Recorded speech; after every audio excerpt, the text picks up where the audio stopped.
Good morning, everyone. This is Calvin Butler with the RBBS Logistics Learning Center, Earn While You Learn Freight Broker Training and Consulting Platform. This is operational training because today is Saturday, 10:15 a.m. We're here, same time, same channel, every Saturday. Today, we are not in the broadcast studio. One thing, they are finishing up the renovations, and there's been a lot of heavy work down there, so it's going to be a lot of hammering, saws, and stuff like that. So, and that would have definitely been a huge disturbance and interruption into what we're trying to get accomplished for today. So instead of having all that background noise and stuff, I decided we would just have it here, and they should have everything cleared out for us by next week, so we should be able to get back in there permanently and get back into our broadcast studio. All right, so today, what we're going to do today is, first of all, we're going to go over some procedures. We're going to go over some changes. We did make some updates into the network site, into our network website, where we've updated everyone that has sent in their profile request to the correct email address has been updated. Okay, so all of the toll-free extensions, dedicated emails, and e-fax lines have been assigned to those of you who submitted your information before Friday. Okay, so all of you who submitted to the right email address, which is dispatch@rbbstransport.com, your updates have been updated, your profiles have been updated, and they are all listed here on the you all have a link there that we put out, we sent to you to the mydispatcher.org. Okay, sorry, if you go to the Who Are We page, you'll see the updates. You'll see that everyone has been updated. Scroll down here.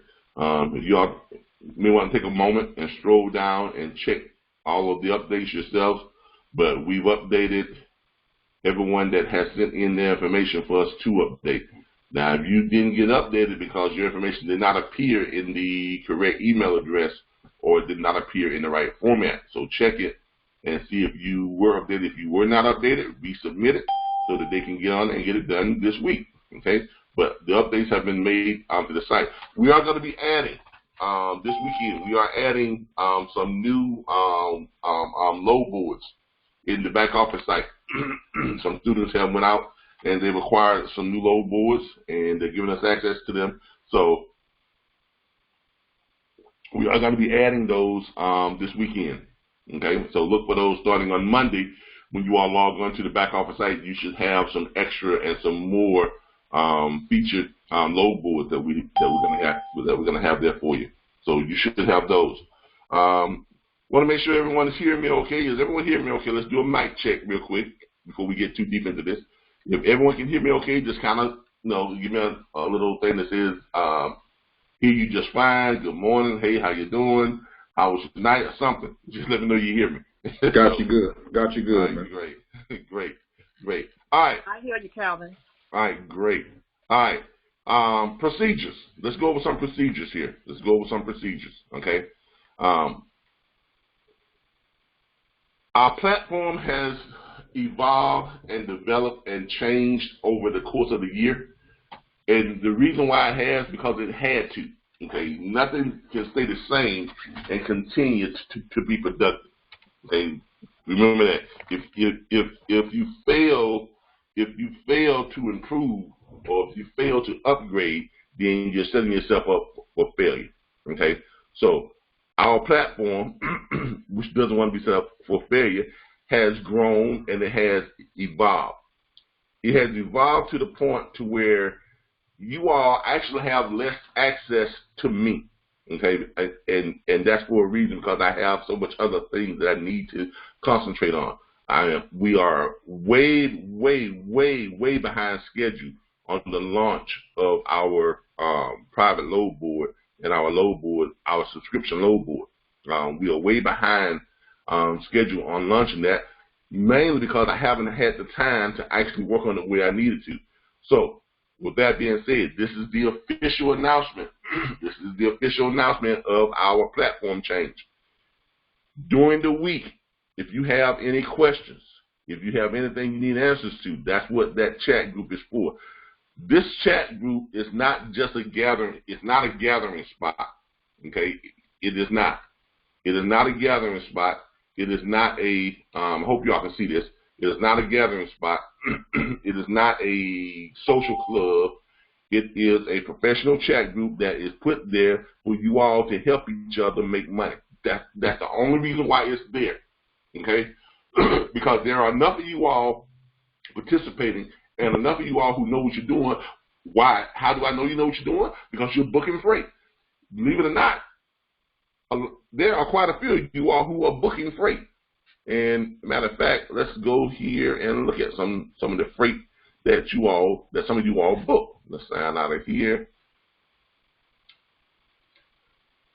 And this is the reason why we have the chat group, so you all can assist each other and get the answers you need during the week. Because I can't consult with 750 plus students every week.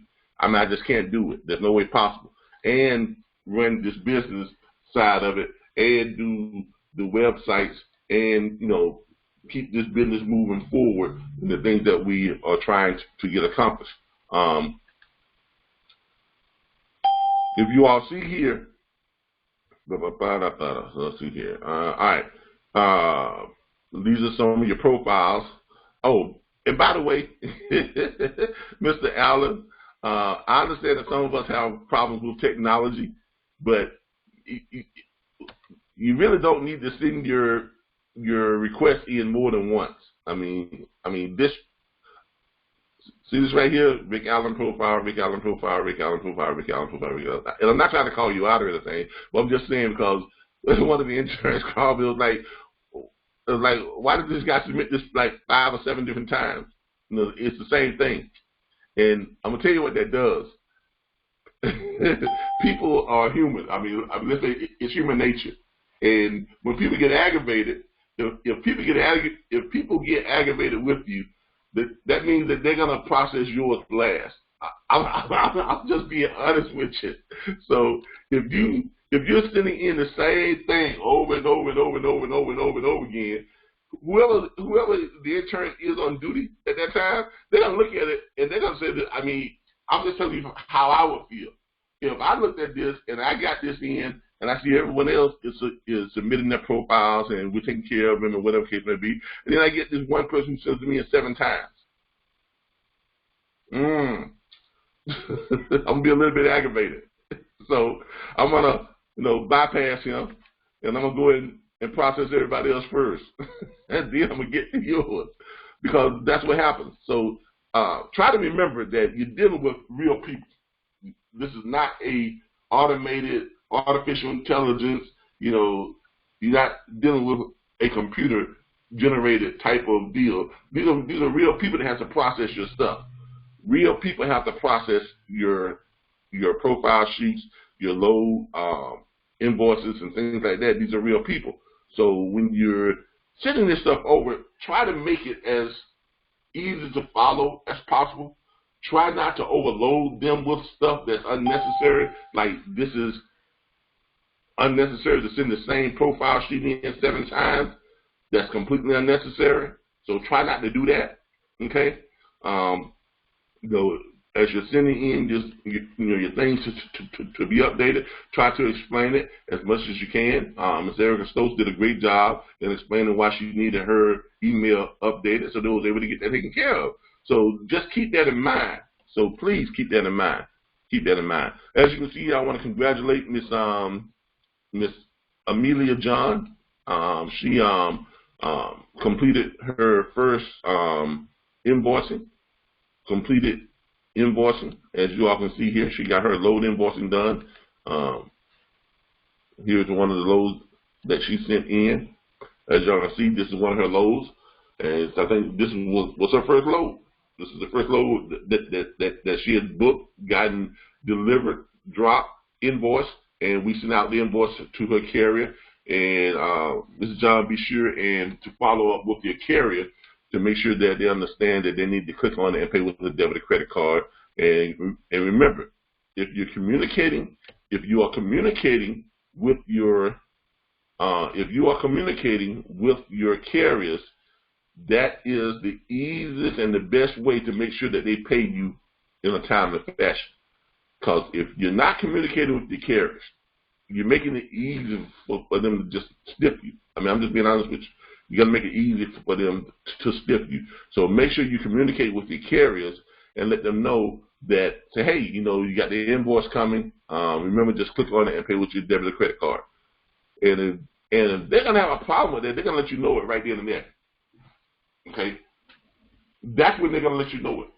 Because if they're not going to have a problem, they can say, oh, okay, oh, yeah, okay, yeah. Yeah, I see it now. I'm glad you reminded me of it because I had, you know, had not checked my email or I had checked my texts. So just remind them, okay? Stay in constant communication with the carrier. That's what's going to ensure you get paid in a timely fashion. We don't control when you get paid. Your carrier does. So make sure you communicate effectively with your carrier. All we do is we invoice your carrier. We'll send your carrier the invoice, and then the carrier will click and pay on it, and then as soon as they pay, then we will forward it back to your cash tag, your half of the payment. It's as simple as that. But, you know, how quickly you get paid from the time we invoice your carrier really depends on what type of relationship you have with your carrier. So make sure that you follow up with the carrier and you have great lines of communication open with your carrier. As I mentioned before, people are booking freight. Okay, so when you're sending this stuff in, try to be as complete as possible when you're filling this stuff out. When you're filling out your invoicing sheet, we're gonna go over the process today too. So, but I'm just giving y'all a little heads up on this to make sure that you follow the procedures and you send in the stuff correctly to get your loads invoiced and get paid out on it. Okay, but I want to congratulate Miss John for her first one, and she says that, you know, I spoke with her on the phone the other day as soon as she did it, and she was like, wow, okay, this is not that hard at all. And it's not once you learn the steps. It's not really that hard. So, but just make sure when you're sending your stuff in, you send everything into dispatch at rbbstransport.com. Everything goes to dispatch at rbbstransport.com. All right. Quick, let's go back here. Let's go over the procedures here. As I mentioned before, most of your questions that you're asking are going to be during the week. You're going to ask them here on the chat group, okay? Because that's you all's networking site. That's your networking area. That's how you all network with each other. You ask each other questions, you get answers you need. Now remember, this is a business, okay? I need everyone to understand something. This is a business. This is your business, okay? This is not our business. This is your business. All we do is teach, consult, and train. That's all we do. We provide you access to tools, resources, a network. We put together a network so that you all can come together and help each other find the answers you need. So y'all can talk to each other. So you all can share information. You can share resources and things to help each other to make money. That's what our platform is. That is basically all our platform is, really. Our platform is a hub. It is a connection hub for you all to connect with each other, you all to connect with our tools and resources, to connect with the back office site, and connect with everything you need to make money. Now, as far as the making money side of it, that's on you. Let's get something straight. The making of the money is on you. This is a business. This is your business. Okay? You are not working for us. This is not Walmart. This is not Target. This is not H&R Block. This is not, you know, D&D Bank or of America or a mortgage company. You do not work for us. You all are working for yourself. You are independent dispatchers, bona fide agents. This is how the Federal Motor Carrier Association describes you all. Okay, so you are your own business. Remember that. You don't work for RBBS, no way, shape, or form. We don't hire anybody. Okay, the Logistics Learning Center does not book freight. That's what you all do. We provide you with everything you need to book freight. We provide you with the tools, the resources, the network to find the answers. We provide you with training videos that you all can go back and watch. But it's your responsibility to watch those training videos. It's your responsibility to learn your business and learn your industry. It is your responsibility to go into the back office, look at all the stuff that we have here for you, and to study that and learn that. That's your responsibility. Okay? Let me make sure that we got this straight. That is your responsibility.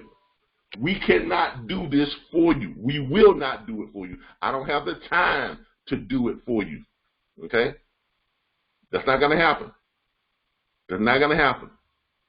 Okay? You have to take responsibility for your own business, and you have to do this, and you have to actually work this platform. You have to work the system. Okay? I mean, we can show you how to work the system. We can show you how we did it, but we can't do it for you, and we're not going to do it for you. So I need you all to understand that. I need each and everybody to understand that this is your business, and this is your responsibility to go in here, pull up these agreement forms, read them, understand them. If you have questions about any of the stuff that's in the back office, ask the question on the chat group. If you can't find the answer you need there, from time to time, yes, I will chime in from time to time, but I can't do that as much as I used to. So here is what we want you all to do. As you're asking questions on the chat group, as questions come up for you during the week, if you ask a question on the chat group, and if you're not getting a satisfactory answer, jot that question down. Because when we have these Saturdays or operational training, you all have unrestricted access to me for 3 hours every Saturday. Every Saturday you have 3 hours. At least an hour of that is dedicated to Q&A. We have at least 1 full hour. Sometimes we have almost 2 hours that are dedicated to Q&A, where you all ask questions and we answer them. So if you want your questions answered on Saturdays during this operational training, this is the time if you want to pose a question to me. Okay, if you want my advice, my opinion, my guidance, my consultation, or whatever it gets to be, this is the time to do it. Okay? During the week, I'm probably not going to pick up the phone. I've got too much to do. I've got to get us back on our schedule with this load board. I've got to, there's so much stuff we have to do that you all don't, I mean, you have no idea. But I have to deal with running the business side of this, so therefore our platform has had to change slightly, and it had to evolve. All right, but you all do have everything you need here. We are going to be updating this weekend. As soon as I get off here, we're going to be adding new load boards to the back office site. So there's some new load boards that are going to be coming on line with you all. We are going to be adding a video section to the site where all your videos are going to be in one area in the back office. You're going to be able to access them all. You can still do it now, but you just have to know how to operate YouTube. You have to click on here. You can click on it, and if you click on YouTube, and then once you get to the YouTube section, you can go here and just click where it says RBBS Logistics Learning Center. Okay, that is our channel. So if you go to any one of our videos, once you get on there, you click on the channel, and it'll take you directly to all of the channel videos. But what we're going to do is we're going to have it to where all you all have to do is come to the back office site, and you'll be able to have a video page on your back office site or in this website that we have for you all. There will be a operational training video section where you have all the videos will be here in the back office. So you won't have to leave the back office to view your videos. Okay? So we're going to make that a little bit easier for you so that you all can get to the videos. We're going to try our best to label the videos because sometimes YouTube doesn't show the labeling of it until you hover over a certain part of it or whatever the case may be. So we're going to try to have those labels. If you all notice on our Facebook page, we have We have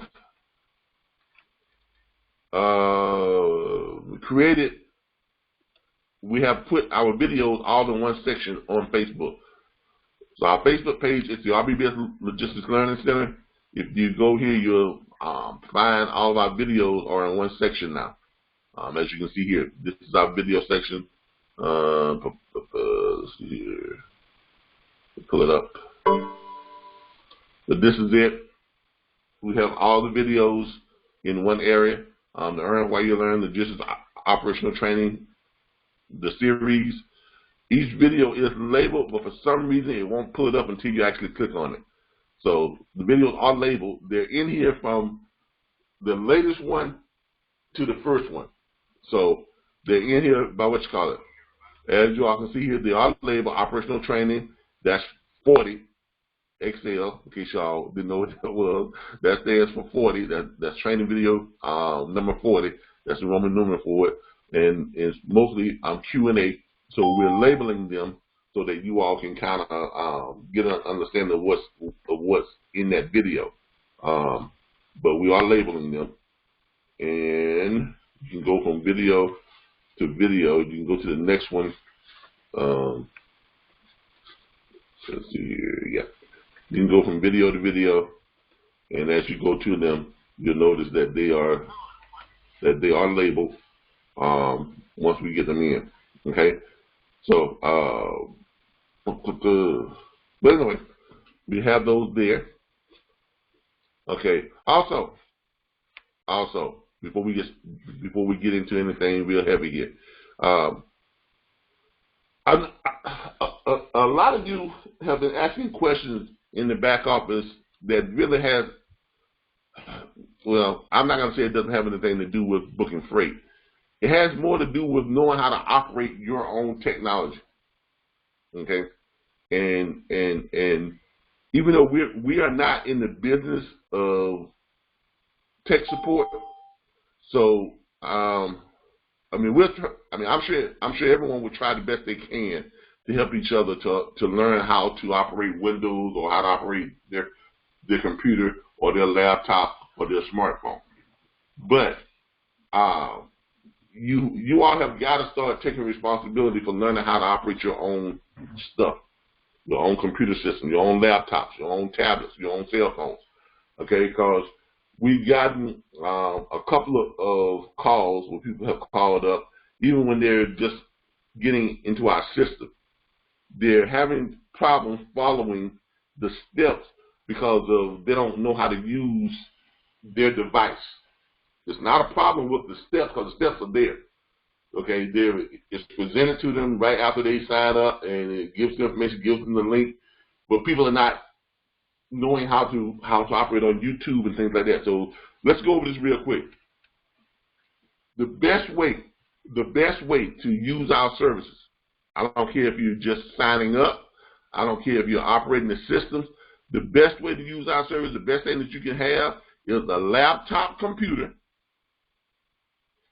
a home-based computer, some type of actual computer, a laptop or computer, or a very decent tablet. Now, if you are trying to operate this business on your phone, you're going to have some problems, okay? Yes, these phones are great. They are great. I mean, I have a nice smartphone myself, but I can't operate this entire business from this phone. I mean, I probably can because I know a lot about technology. But for those of you who are not that great with technology, please do not try to operate this business on a phone because you're going to miss out on some stuff. And you're going to find yourself trying to find stuff. You're not going to be able to find it. You're going to be looking for it, and you're going to get frustrated. And then you're going to say, oh, this doesn't work. Well, no, it doesn't work. Not for you because you're operating it wrong. It works for people who understand, you know, that you need to study your material and you need to learn this stuff before you just jump right into it. Okay? So if you're on your phone, and you go to YouTube, when you're on your phone and you go to YouTube, I'm going to show you all here something here. When you go to do something on YouTube, on here, let me pull something up for you all on YouTube. When you go to YouTube and you look at any video on YouTube, Okay, underneath it, there's information about that video if you are on a laptop, as you all can see here. Okay, because I'm sharing with y'all. Underneath this, you see information about that video. Okay, all right. Take for instance, let's go to orientation channel. Since that's what we're really talking about is the orientation. All right, because I had people that were coming in trying to go to the orientation and they just could not figure it out. All right, this is your orientation channel. When you click on the orientation channel, here's what you see. For those of you who are new or who are thinking about, I'm coming on with us, when you get to the orientation channel, this is all you should see. It is just one video. Orientation channel only has one video. You know you're in the orientation channel because it has them big, bold, gold letters, orientation. Okay? Now, if you are on your phone, it does not look like this. If you are on your phone, it does not look like this. Okay? The phone will not have the instruction sections already spelled out there for you, like it does on a laptop or a computer. When you get to the orientation channel, you must subscribe. You hit your subscribe button and you subscribe. Then you go and you watch the one orientation video. You'll notice on here, the orientation video has the instructions written underneath it where you can start seeing that, okay, there is something else that I need to follow. Okay? And it tells you right there, instructions after watching the entire orientation video, first proceed to, and then it has something that says show more. Click that show more, it opens up all the instructions. Now that's how it is on a computer or laptop. It is not that way on a phone. On a phone, if you're trying to find this on a phone, all you're going to see, you're not going to see any writing. It's not going to tell you that there are more instructions. All you're going to see is a little up and down arrow button. It's going to look like this or it's going to look like that. Okay? It's either going to look like that or it's going to look like this. That's all you're going to see. So you got to click on one of those to open up the instruction. Now, if you don't know this, of course, you're going to be lost. Okay? That's what I mean by you all need to learn how to operate your own technology. You know, if you buy these smartphones and if you buy these tablets, please take the time to figure out how they work. Please take the time to figure out how they work. Okay? Because our system works, but if you don't know how to operate your technology, then you're going to have a problem. So take the time to learn how to operate your technology. Okay? And please don't try to operate this business using just a phone. We tell you all, when people call and ask us all the time, what do we need to operate this business? You need a computer with internet access. That's either a laptop or a computer. You need a computer with internet access, and you need a phone to make phone calls. That's basically all you really need. Because everything else we provide for you. Okay, but that's basically all you really need. So be sure and go back, watch the videos. Okay, I know a lot of y'all say, well, there's so many videos, I want to watch them out. Well, that's business. You don't just jump up and say, hey, I want to make $10,000 a month without learning how to do it. I mean, this is still work. It's your work, but it is still work. Let's get that straight. This is still work. This is not something that you're just gonna just jump into and it just automatically makes money for you. No, that's that multi-level marketing stuff when 90% of it does not work. Okay, this is not that. It's not get rich quick. That's not what it is. Okay, this is a real industry that requires real work. It requires real commitment on your behalf to learn your industry. Learn how to make money. Learn how to use your tools and resources. That's on you. It's all there. But you gotta take the time to actually learn it. You gotta take the time to actually watch the videos. Take notes. Write down your questions. When you see one of your questions that got answered during the video, you check it off. This is how you go through the process of learning your craft. You got to learn your craft. Okay? This business does work. It works for me every month. I book freight. You know, Charles book freight. Some more new people who are coming on book freight. You know, we got people that book freight because they took the time to actually learn the business. All right? All right. But anyway, let's get rid of some of this stuff that we got up here. We got too much stuff up. Too much stuff up. Too much stuff up. Too much stuff up. Get rid of some of this stuff. And then we're going to get into some operational training. But before we get into that, let's have our Q&A first. Let's have our Q&A. Well, now. Let's do this. Oh, also, those of you who want to know how to get this back up, Mr. Allen, are you on here today, Ricardo? Ricardo, are you here today? Well, I was hoping he was here. I wanted to show him how to get into his back office because I know he was asking a bunch of questions on the chat group about how to get into his back office. And I was hoping he was here today. All right. If you're gonna get into this back office, hopefully he'll review this. The reason why this was this is from Mr. Allen, okay? And the reason why this was not approved, he's trying to get into the back office. And I know it's him because I know his email address. And the email address that he submitted, that's not his email address. That's not the one he submitted for his, Because here's what happens. When the intern sees this is exactly what they do. They'll look at this and they'll see where it says, okay, he submitted his submittal to get into the back office. First thing that they're going to do is they're going to copy their email address. They're going to go over to our Square account. They're going to sign in. When they sign into the Square account, here's what's going to happen. They're going to sign into the Square account. They're immediately going to go to customers. That's you all. Okay?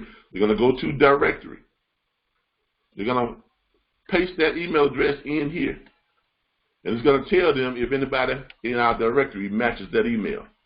Now, if they get this screen right here that says no matches, no matching customers, guess what? They are going to decline you access. Because the email does not match the email that he signed up with. Now, I know the email he signed up with. What he did was he made a mistake and put too many numbers on it. You take out that number right there. If you take out that one number, or if you change it, his email is, if I go and pull him up, Ricardo. Let me go and pull him up. If I go and just put in his name, and see, I know to do this because I know everybody who signs up, and that's him right there. Now, notice the difference in the email address. The email address is different. The email address that he submitted says this is the email address that he signed up with. And this is what I mean when I tell you all you have to use the same email address that you enroll with. This is the email address he enrolled with. If he would put that in, the email address that he enrolled with, it will pull him up immediately. As you can see there he is, Ricardo Allen. Okay? But the email address says 69@yahoo.com. The email address that he submitted his back office application with says 696@gmail.com. That's not a match. And the interns are going to decline that. And rightfully so, because we told them no one gets access to the back office unless their enrollment email addresses matches up.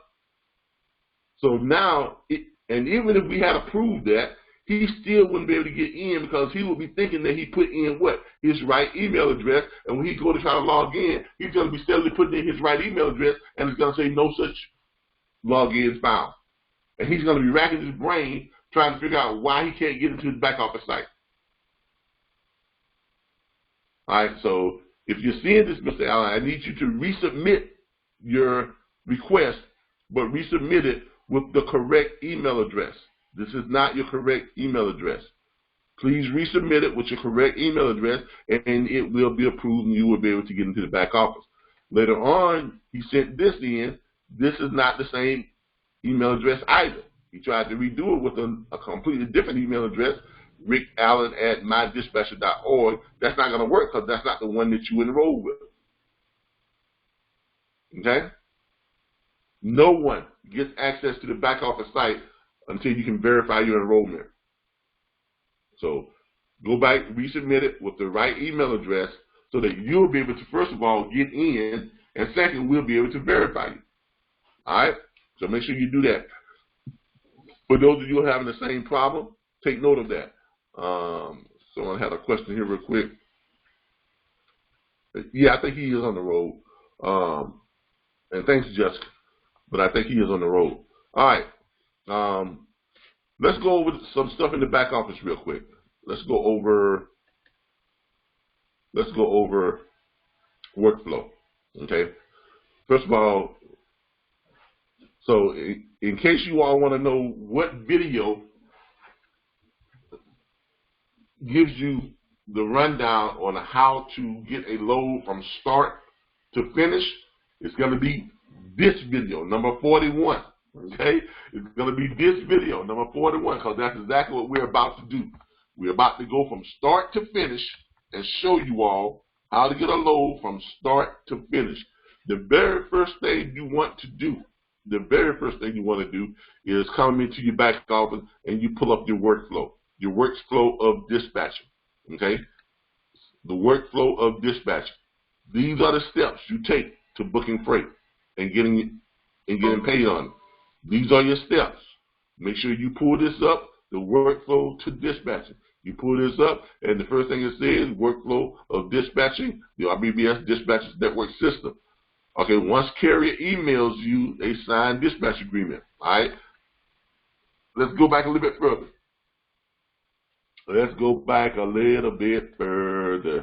And let's go to the pitch, because I know a lot of you all say you've never heard the pitch before.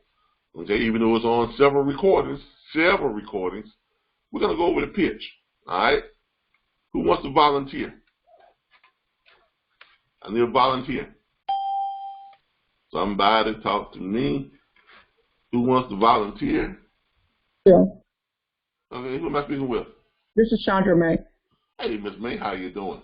I'm doing wonderful. How about yourself?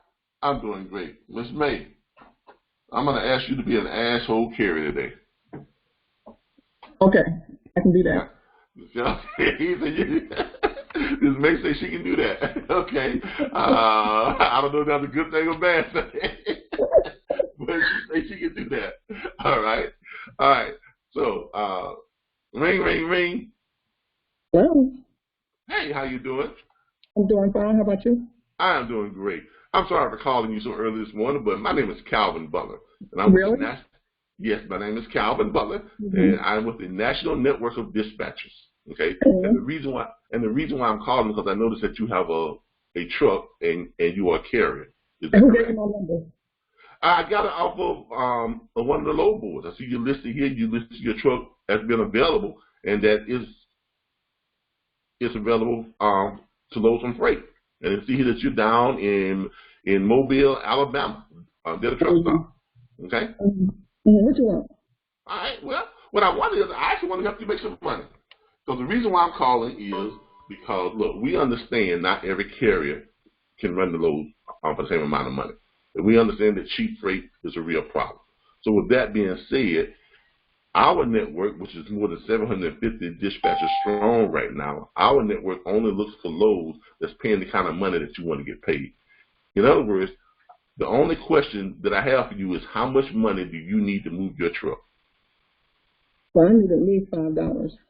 You need $5, okay. If you need $5, now why do you need that much money? Because that's what I want.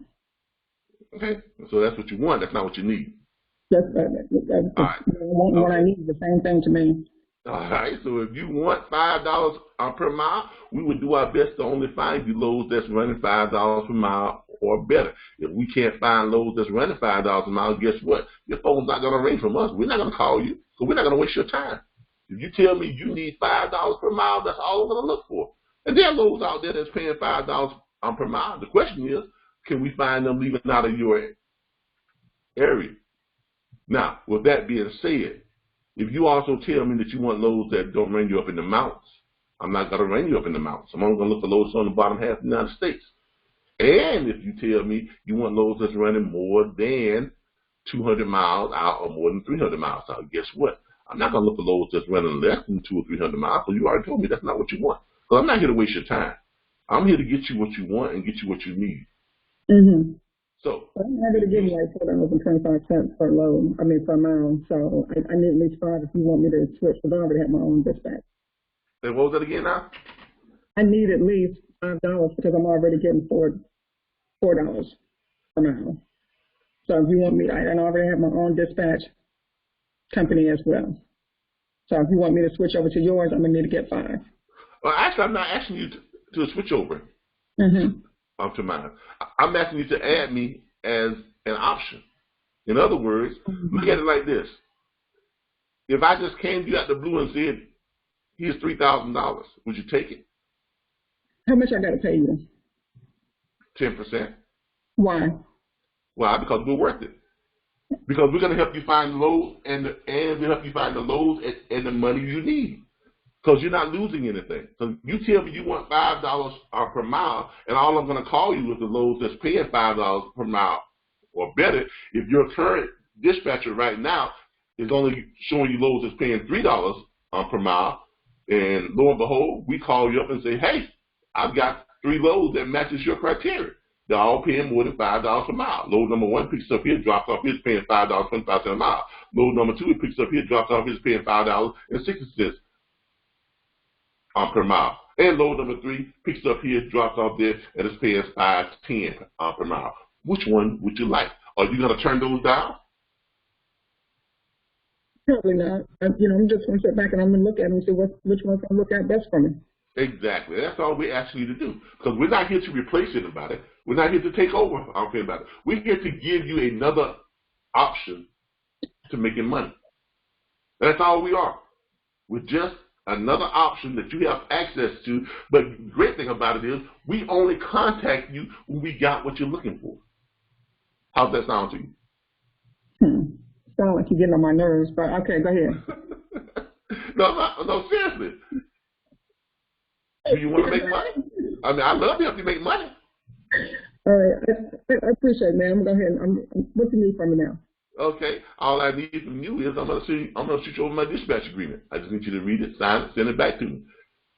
All right. It's not obligating you to be contracted with us for any length of time. You can end it. You can stop using us anytime you want to. And the only time that we're gonna call you is when we got what you tell us you want. Okay. All right. So I'm gonna shoot you over the dispatch agreement. I need you to sign it. Read it, sign it, get it back to me, and then I'm gonna call you back, and you just tell me where you are, what type of loads you need. In fact, I'm gonna send you a profile sheet, and you just fill it out. Basically, just tell me how much money you need, what places you don't want to go, what type of loads you want, and then we're gonna work for you. All right. Let's see what you got. I'm gonna give you a chance. Great. I'm gonna shoot that over to you. Get that back to me, and we'll go ahead and see if we can make some money for you. Now, when that happens, look, and sometimes you're going to get carriers, you are going to get carriers who are a lot more combative than that. Okay? You do.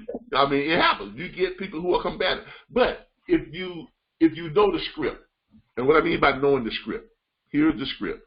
If you know the script, okay, if you know the script, how much money do you need to move your truck? Okay, if you know that script, if you have studied that script, you'll find ways of staying within the script, stay within the parameters of the script, and everything you need to deflect or to combat or to respond to an objection is within that script. Because you have to look at the makeup of the script, the format of it. Okay, the format of the script is what? We only look for what? the loads you want. We only look for loads that's paying the kind of money that you want. Hence, the very first word that comes out of our mouths is what? How much money do you need to move your truck? That is the foundation of the entire script. How much money do you need to move your truck? That is the first thing you should do in starting this process before you do anything else, is learn this script. Once you have learned this, and when I say learn the script, I mean learn it. I mean get in front of the mirror and you practice it. Know how you look when you're pitching that script. Because how you look is how they hear it. I know that sounds crazy. But the expressions on your face is going to be how they hear it when it comes over to them. Now, when you can look at yourself in the mirror and you can pitch that script and you can see the concern in your face when you say, look, we understand that not every carrier can move the freight for the same amount of money. We understand that. Because you have expenses that other carriers don't have. Now, if you look like now if your eyes are rolling and you look like you don't believe nothing you say, guess what? They ain't going to believe it either. So you need to get in front of a mirror, learn the script, and see your facial expressions. When you get to the point where you convince yourself, then you know you're ready to pitch the script. And then you start making phone calls. Making phone calls. You're going to go, and people say, well, where do I go to find carriers? Where do I go to find carriers? Where do I go to find carriers? Let's see here. You're going to go, and you're going to go to, what you call this? One of the best places still is Truckers Path, believe it or not. Some of the other low boards have carrier search and truck search areas that you can find too. Clicking where it says truckloads for brokers, you're going to sign in. Once you sign in, it's going to pull up, some stuff over here, and then you're going to pick here where it says truck search. You're going to click on truck. You're going to click on truck search. And right now it's set for all states. It's set for all states. It's going to pull up carriers. I mean, that's what it does. It's a truck search. It's going to pull up carriers. It's going to give you the information on the carrier. When you click on the carrier, it's going to pull up the information on it. It's going to tell you he just posted his reefer truck just now. It tells you right here, posted just now. The truck he has is a reefer. His name is Obel Nunez. DOT number is that right there. His email number is right there. His phone number is right there. His safe watch rating, he has a green light on his authority, he has a green light on operation, he has a yellow light on safety, which means he's had at least 1 or 2 issues on his safety. His insurance has never lapsed. There's a green light on that, and there's another a yellow light on something else. Which is the other. Can I ask a question? Yeah, go ahead. Okay, so if you're calling somebody who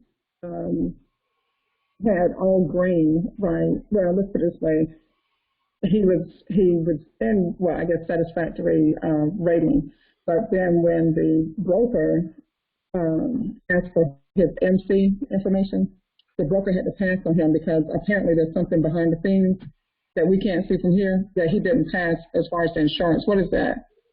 Well, it was either he didn't have enough insurance or he's brand new and the broker can't work with it.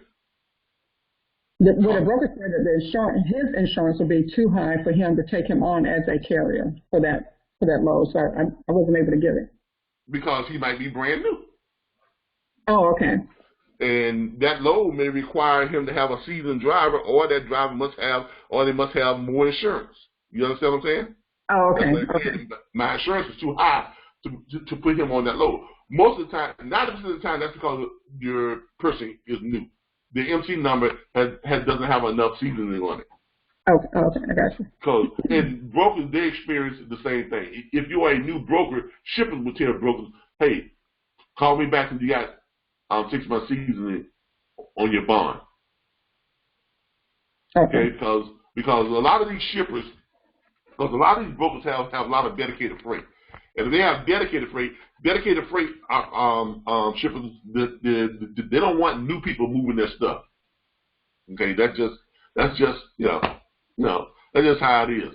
Charles, are you here today?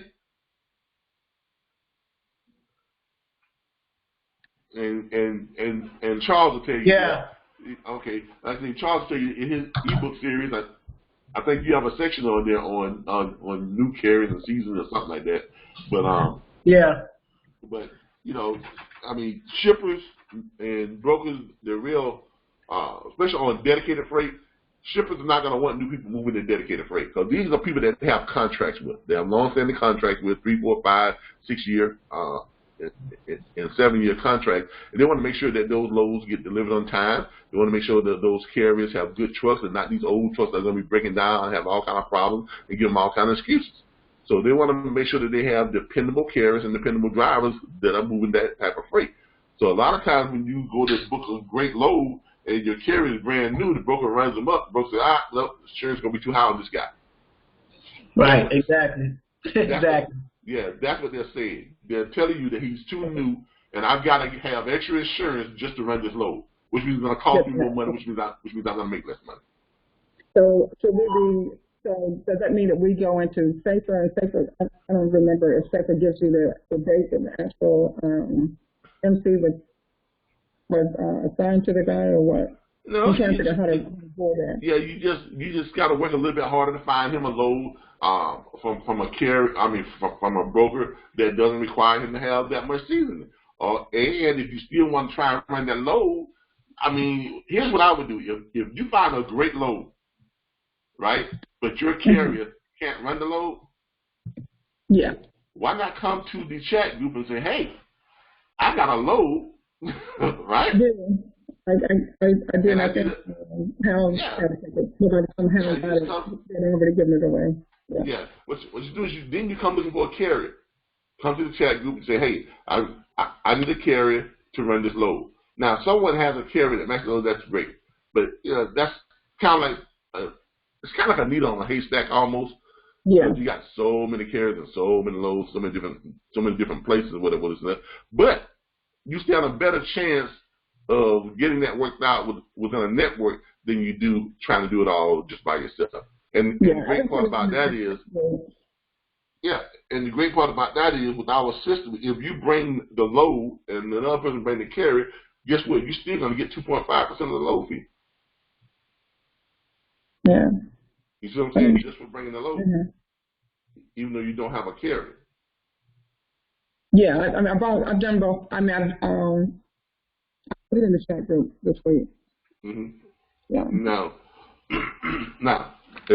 let's continue on with the with the process. But anyway, the first thing you're gonna do is you're gonna learn the script. Then you're gonna go looking for carriers. Okay. You can go to load board looking for carriers, or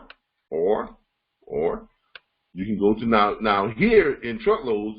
You can pull them up by any type of equipment, all the states. So you can pull them up by just that particular type of equipment. If you want to look at everything and just put in flatbeds and you click search, it's only going to pull up flatbed carriers in all states. Or if you want to look for just in Alabama or just in Arkansas or California, whether you can pull them up by the state, you can pull them up by the type of truck. You can go reefer. If you want to do just reefers, you can pull them up, and you can pull up all the reefer trucks. So this is how you find your trucks. You got your phone number, you got somebody to call, you got somebody you can pitch. Right? Another way you can find carriers is good old-fashioned Google. Believe it or not. And we'll put in let's put it independent. Are we still on the drivers with not enough time under their MC authority question? Yeah, go ahead. I just wanted to piggyback a little bit off you. There's I guess I've ran into two different situations with that. When I find carriers who have like an MC authority that's maybe 6 months or a year or less. Some brokers, depending on the relationship you got with them, like with me particularly, I have brokers who some will say the contract with their shipper dictates that they can't run them for insurance purposes, and then there are other brokers who will say, okay, I'll run this person, but you have to provide me at least 3 resources from jobs that they just recently did successfully, and they may go ahead and push them through. So there are cases that is like that, but there are more cases where they're turned down because their MC is too young, being 6 months to a year. But there are rare cases where some brokers will just run them through if you can provide 3 references of jobs that they just recently completed successfully. And what that means is on time, no damaged freight, CSA scores are okay, things like that. So yeah, he didn't give me the options. He just ran past on, and that's why I try to put the load out there so that someone else could get it. Yeah. Okay. Okay. All right. And on the case of finding carriers, if you go to Google and you just put in independent freight carriers in Alabama. Now here's the key: don't just put in looking for independent freight carriers. So that's just too broad of a search. Narrow it down by state to state to state to state to state. If you do that, if you narrow it down by state, it will give you a list of independent freight carriers in that state. As you can see here, I just looked up independent freight carriers in Alabama on Google, and I got to, it pulls up this right here. You're going to scroll down, you're going to look for this little section where and when you have a map, and it has a couple of the carriers here listed below. All right, you're going to click on that map. When you click on that map, it's going to pull up the map, and it's going to pull up all the other carriers that are listed in Alabama. Okay, so that's what's going to happen. You're going to search for it, and you're going to look for on the map. Let's see, what's it not giving me?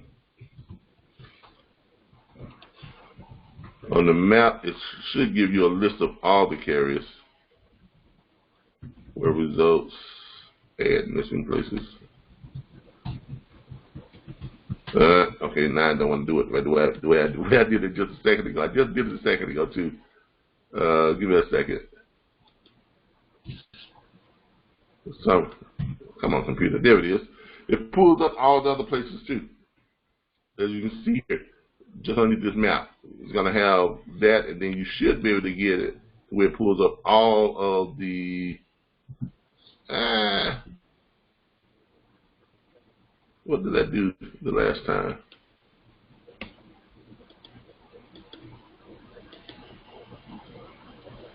I just had it too. Independent freight carriers.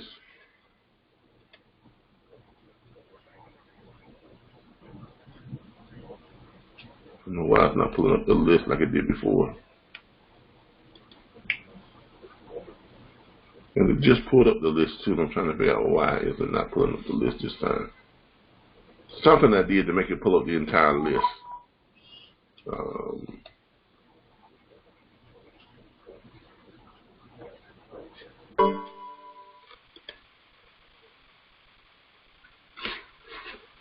Now it wants to block the entire list. But anyway, what it does is normally going to pull up an entire list.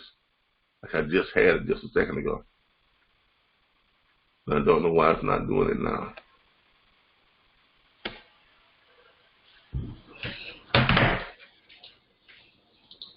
Okay. All right, we're going to figure this out some other time. But anyway, it normally pulls up the rest of the list underneath it, and it shows you where they're located at on the map. I don't know why it's not doing it now. Now it wants to be stubborn.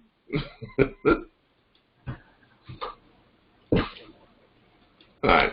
But anyway, that's the way it normally works. That's the way it normally is supposed to work. I don't know why it's not doing it now.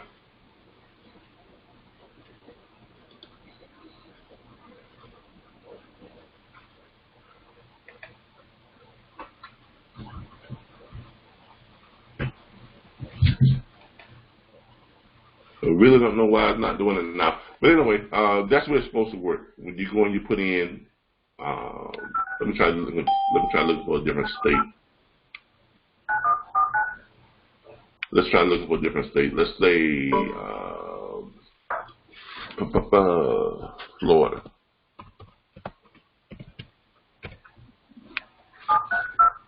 Okay. So we find our map area. It carries in Florida.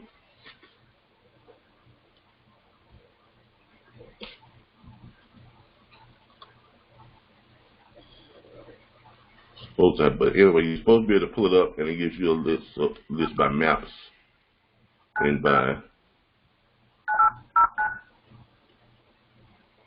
Florida carriers.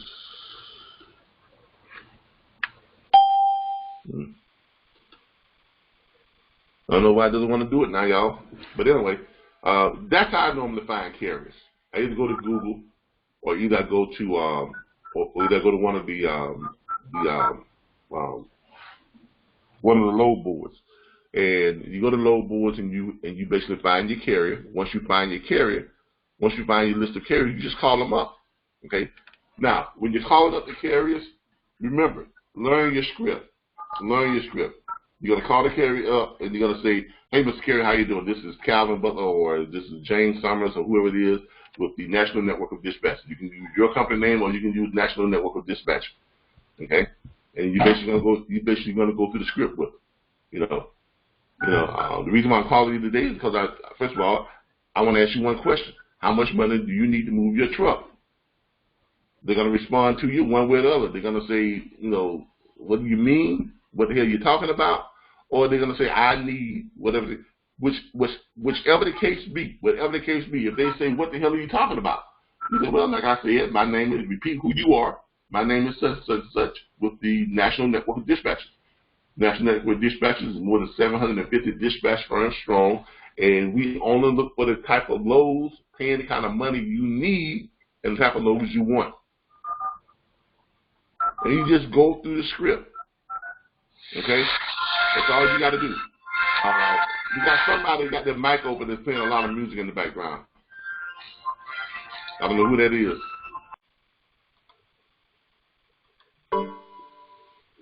All right. Hopefully took care of that. All right. But anyway, what you're going to do is you're going to go over your script. Once they agree to your script, once they agree to sign your dispatch agreement, you're going to send them a copy of the dispatch agreement, which is this right here. All you're going to do is you're going to pull it up.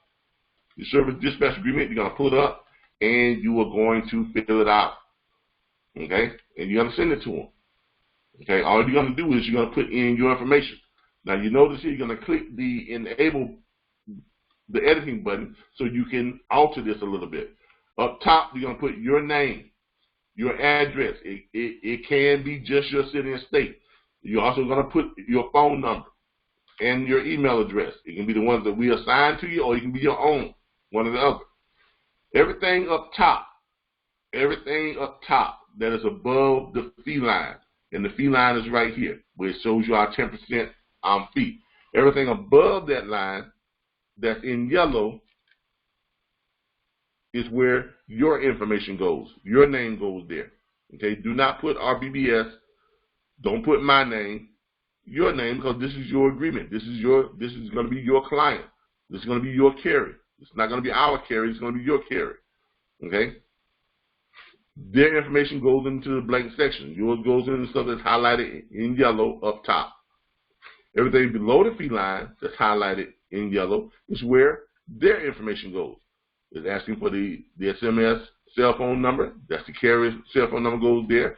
The carrier email address goes there. Come down here. You're going to have it, and they're going to sign where it says their company. They write their company name, their signature, and then they print their name there. Dispatcher, you're going to print your name here or your company name, and then you're going to sign it down here. Okay? That's your dispatch agreement.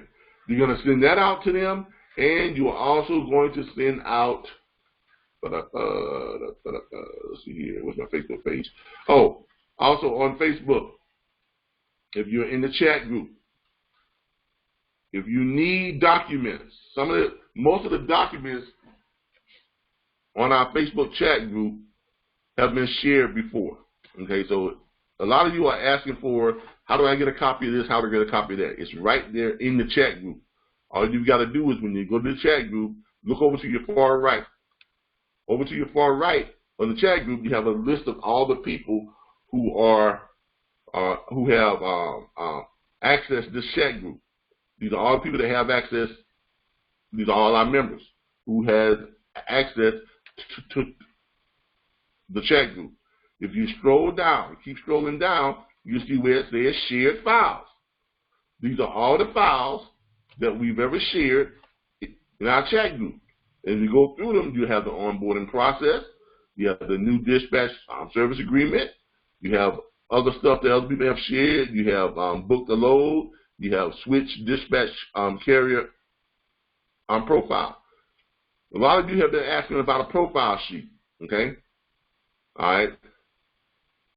Charles has one in here. That's the Exodus profile form. So it's showing his. He has it both in Word and he has it in PDF, looks like. Okay? There's one in here by another dispatcher who has theirs in here. Feel free to just pull those up. All you got to do is just click on them. You click on them and you pull them up, and it's gonna, and you've got your profile sheet. You can use whichever one you feel most comfortable with. You can use the one that Charles has, that he's put in there, or you can use one that someone else has used. As you can see here, when it pulls it up, and there it is. Carrier preference form. Carrier's name, home, city, state, mountains, yes or no, equipment, power, trailer, flatbed, step deck, reefer, dry van, or 53-foot, the 48-foot or 53-foot, long haul, yes or no, short haul, yes or no, heavy loads, yes or no, max load capacity, off days, that's the days that they want in between the load, any additional comments. Okay, that's your carrier profile sheet. Okay, that's one. That's one format. There's another one on there that someone else has. So you can use the different carrier profile sheets to to determine which one you want to use. But all the information is over here to the right, the far right on our chat group, far right, all the way down, scroll down onto the bottom, you'll see where it says shared files. You can pull up those files at any time. At any time. Okay? All right. Once you sent them the dispatch agreement, and they've signed it, you sent them the profile sheet, and they signed it. Now, I'm going to tell y'all this. 70% of the people you send this out to are not going to respond to it. Okay? Not when you first send it out. What you have to do is you have to do a follow-up. And you do that the 2 days later. So if you send this out to them on a Monday, on Wednesday, if you haven't gotten anything back, you should be calling them back with a follow-up pitch. Okay?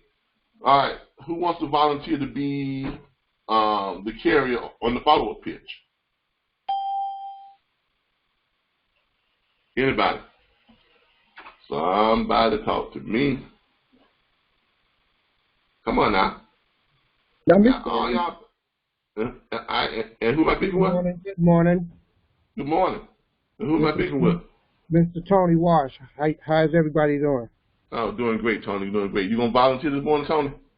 Yes, sir. Actually, this is somewhat liver than what this actually is, because it's live. I want to go through the procedure as you stated, calling me back to do your follow-up.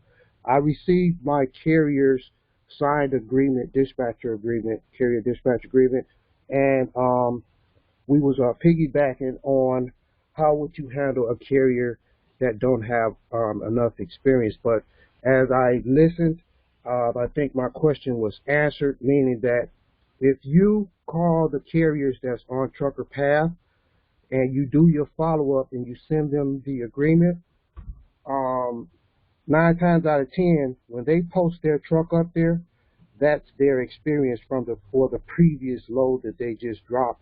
But they wanted to get their own authority, meaning truck and trailer. So the broker will have some leniency with that because he's a experienced driver for another company, but now he has his own. Yeah. Okay. So All right. yes. All right. So let's go through this follow-up call. All right. All right. You received the first call that I called you a couple of days ago. Sent you the dispatch agreement, sent you the profile sheet, but I haven't received anything back. So I'm gonna ring, ring, ring. Hello. Hey, Tony, what's up, man? Hey, how's it going? Who Hey, am I man. speaking with? Man, this Calvin. Remember I spoke to you a couple of days ago? I'm the guy that's gonna find you the kind of load you want, paying the kind of money you want to get paid, going to places you want to go. Oh, You, yeah. You're right. yeah. How's it What's going, up? Kevin? Everything's okay? No, man. I mean, what's going on with the dispatch agreement, man? I'm sitting here looking at a whole bunch of loads. I tell you what, Tony, and where you at right now? Detroit, Michigan. You're in Detroit, Michigan. Hold on for a minute, Tony. Let me put you on hold for a second. Let me see. Tony, give me about 5 minutes. I'm going to call you back with the 5 highest paying freight leaving out of Detroit, Michigan. You empty? Yes, I think I got 5 or 10 minutes for you. I'm All right. kind of in All a right. transition of some things. Well, I'm going to call you right back, okay?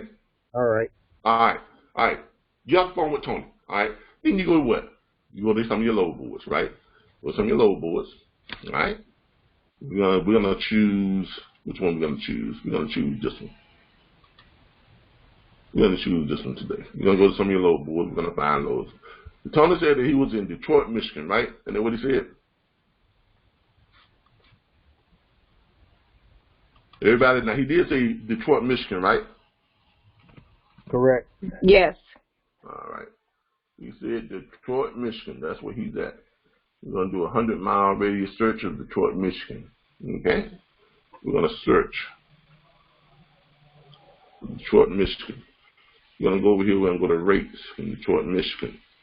We're gonna get the highest paid loads leaving out of Detroit, Michigan. We're gonna see here. All right, here we go. All right. So we got 614 miles. Load paying $3,500. That's good money, man. You got 620 miles. Load paying $3,500. You got 1,274 miles. Load paying $3,400. All right. Ring, ring, ring. Ring, Hello? ring, ring. Hey, Tony, Hello? it's Calvin, man. Hey, Hey, Tony. how's it going? Oh, man, look here. Tony, I need you to get me that dispatch agreement back. Man, I'm sitting here right now. I'm looking at the loads leaving out of Detroit and Wilford and Fremont. I mean, I'm talking about loads that's going 614 miles, paying $3,500. Got another load going 620, leaving out of the Detroit area. Is only going 620 miles and it's paying $3,500.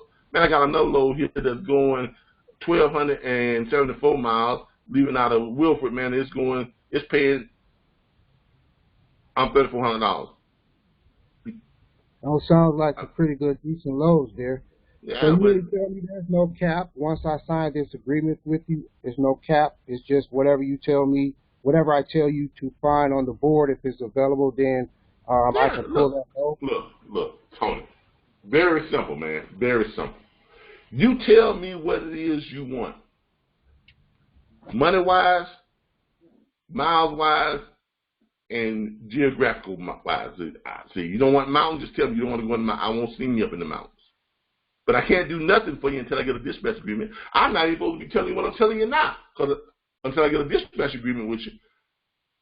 Plenty of those out there that's making the kind of money you want to, that you need, but I can't help you if I don't have that dispatch agreement and that profile sheet I'll send back in. So you gonna go ahead and get that to me now? Yes, I will. I kind of lost you on the video, but yes, I'll be getting that over to you. Okay, well, I sure do appreciate it, because look here, man, as soon as you get it over to me, I'm going to go ahead and send you the information on these loads. You pick which one you want, and let's go and make some money, okay? Okay, that sounds great, Kevin. I apologize for the delay, but I'll make sure I get it over to you because I need some better paying loads. All right. All right. You got the phone with it, right? Wait for him to send the dispatch agreement. If you need to see him another copy of it, see him another copy of it. See, just in case you need another copy, right? He gets it back to you, then you do what? You just go find him loads. Now, here's how you make money. Here's how you make money. So now you got yourself a client, okay? You got yourself a carrier, okay? You are legally his dispatcher. Why? Because he has signed your pre-existing agreement for a continued relationship. That's what most carrier says that makes you legal. So now he has signed your agreement.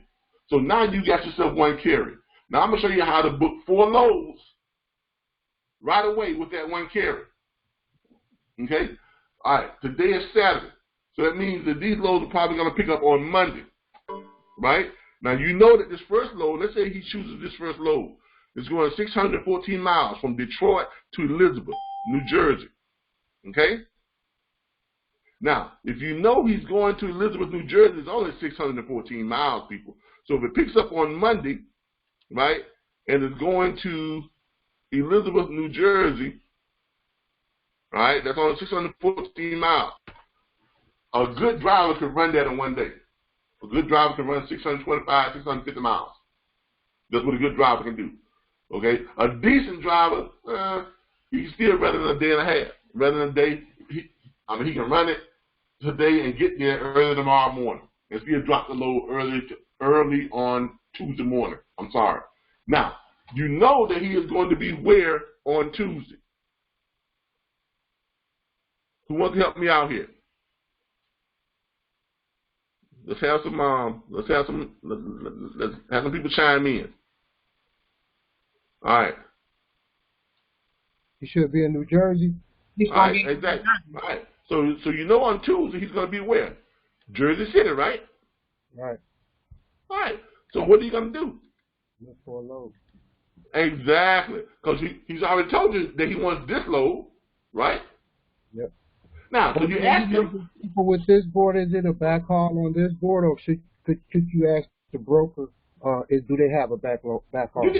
Either way, you can ask the broker. Say, hey, do you have a back? Brokers would love it if you ask them, do they have a backhaul? Why? Because now he's getting paid on one load. He's getting two loads dumped, right? Yes. So you can ask the broker, is there a backhaul? Do you have a backhaul available within 75 miles of where this load dropping? Or 100 miles? I would like to say 100 miles. Because most carriers, I would go 100 miles to get a good load. I mean, I have done it. Okay? So that's why I always said. But anyway, either way, you're going to find him a backhaul. All right? So now you're going to do what? You're going to go back up to the load search, right? You're going to put in what? You're going to put in Jersey City, right? Right. In Jersey City, going to put in, I'm going to say 75, I'm going to say 50 miles. 50 miles of Jersey City. Now, if he wants to go back towards Detroit, then you're going to ask him, where do you want to go back to? After you leave, after you drop that load in Jersey City, what would you like to go back to? Now, let's say his home may not be in Detroit. Let's say he just happened to be in Detroit, but he'll take that load going up to Jersey City because it was a short run. Okay? But let's say his home is what? Georgia. Right? He says, okay, I want to go back to Georgia. All right? So what are you going to do? You're going to look for Georgia. Right. Look for Georgia. We're going to say the entire state of Georgia. And we're going to do a little search here. We're going to search. Look, all them loads leaving 50 miles within Jersey City, going back to 25 miles within Georgia. That's his back home. That's his back all home. Right? Click pay rates. What do we get? You got a load leaving from Princeton, New Jersey, to, what's this? Mapleton, Georgia. There's a van and it's paying $1,500. What's the miles on it? It doesn't say the miles, okay? But you can calculate the miles. There's another one that's going 870 miles and is paying $1,200. Now these are van loads, okay? Not paying that much, but it's a backhaul, okay? That one that's going from Princeton, that's probably about 800 miles, $1,500. So that's probably about what? A little less than $2 per mile. And those are all about the same, 870, yeah, 800, 870, around about the same. All right, but that's just backhaul. Now that's from this load board. Now you can go to other load boards and probably find a bit better loads. But today is Saturday, right? Today is Saturday, which means you got plenty of time to do what? Look for loads, right? Hello? I mean, if anybody don't agree with it, just say no. Yeah. All right, so you got plenty of time to look for loads. And the day is Saturday. All right? So whether it's that load or you find him another load, okay? But you find him a load going back towards Georgia. So now you got 2 loads that you can book. Go ahead and book both those loads. Go ahead and book both those loads. Contact the broker and say, hey, first broker say, hey, I got a carrier that wants this load, leaving going up to New Jersey. All right, go ahead and book that load, right? Then you're going to book the load that's leaving on Tuesday, all right? Leaving out of New Jersey and leaving on Tuesday. Well, let's put, hold on, we got to put the dates. My bad, I forgot to put the date in here. Got a little bit ahead of myself.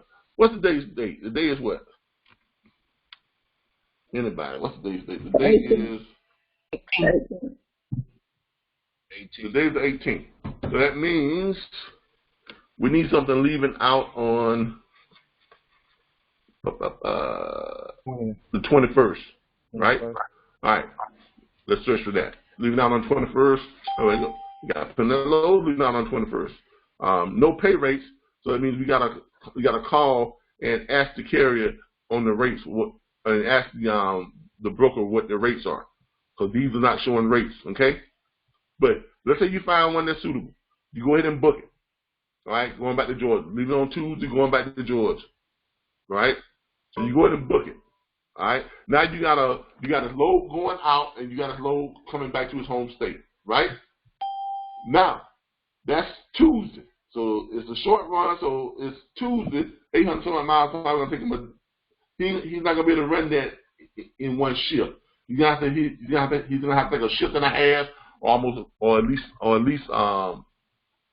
a shift and a half to run that load back to Georgia. So it means if he leaves on Tuesday morning, right, picks that up, he's gonna run it.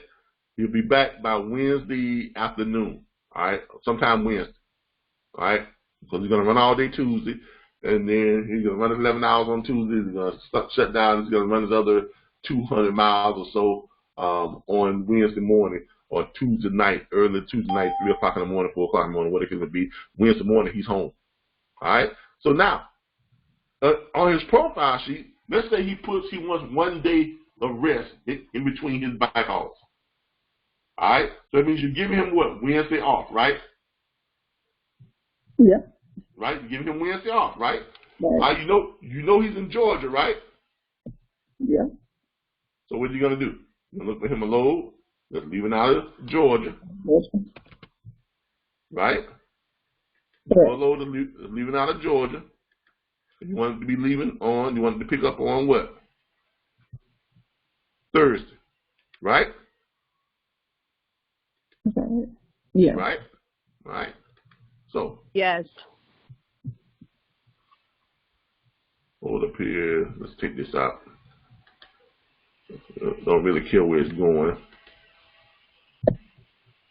All right. Search. All right. Load leaving out on Thursday. All right. You got the loads here. Let's go to pay rate. Click the pay rate. All right. You got some pretty good loads. Leaving out on Thursday. You got a load that's leaving out of Roswell, Georgia, going to Rochester, New York. He just came from that area. So why wouldn't he want to go back up to that area? You see what I'm saying? Run that little line right on back up there, right? Right? So you got a load leaving out of Roswell, Georgia, 977 miles, going to Rochester, New York, and it's paying $2,300. That's a little over $2 per mile. Or he can run on down to Miami from Savannah, Georgia. Run on down to Miami. 498 miles, $3,200. No, $1,200. I'm sorry. That's about close to $3 a mile. It's about $250, $270 maybe, if I'm not mistaken. Or he can go from Savannah down to Tampa, 336 miles. That's paying $1,150. That's pretty good money. Okay, so now you got him a load. So now you got him 3 loads. Okay, you got him a load going out, load coming back. Give him a day off of rest. You go ahead and book him the load on Thursday. Leave him back out on Thursday. Okay? Now, let's say he choose. I'm going to give y'all a hard one. let's say he chooses Miami, because everybody says it's hard to come out of Miami. But let's say he chooses Miami, okay? Let's say he runs down to Miami. So now he's in Miami, right? Down in MIA town. He's in Miami, and it only took him a day to run that because it was only, what, 490? That was only 490 miles, right? Somebody give me some feedback. Hey, Calvin, can you hear me? Yeah, I hear you. Can you hear me? Yeah. Yeah, I heard you talking about me earlier. Okay. I sent them 5 and 7 RBS. All right. Yeah, you need to. Yeah, I heard you. Okay. It took me a while with this technology. But go ahead with the lesson. I just want to let you know I'm here. Okay, go on. I heard you talking about me. I was trying to get you on the line so I could talk. No. Hey, look. I sent you a text, told you, look, I just now got the headset to work. Then I could hear you and couldn't talk to you. Okay. Now I can see you and finally got it done. Okay, but I'm here. But go ahead. Don't stop. We're gonna get back to that. All right. Okay. All right. Now you got 3 loads booked. Now you're looking for that 4th load that's gonna pick up on what? Friday. Why? Because you rolled him out on Thursday, right? So now you're looking for a load that comes back on Friday, right? From Miami, right? Because it's only going to take 1 day to get him down there. If he picks up on Thursday, he'll drop that on Thursday in Miami. Only 498.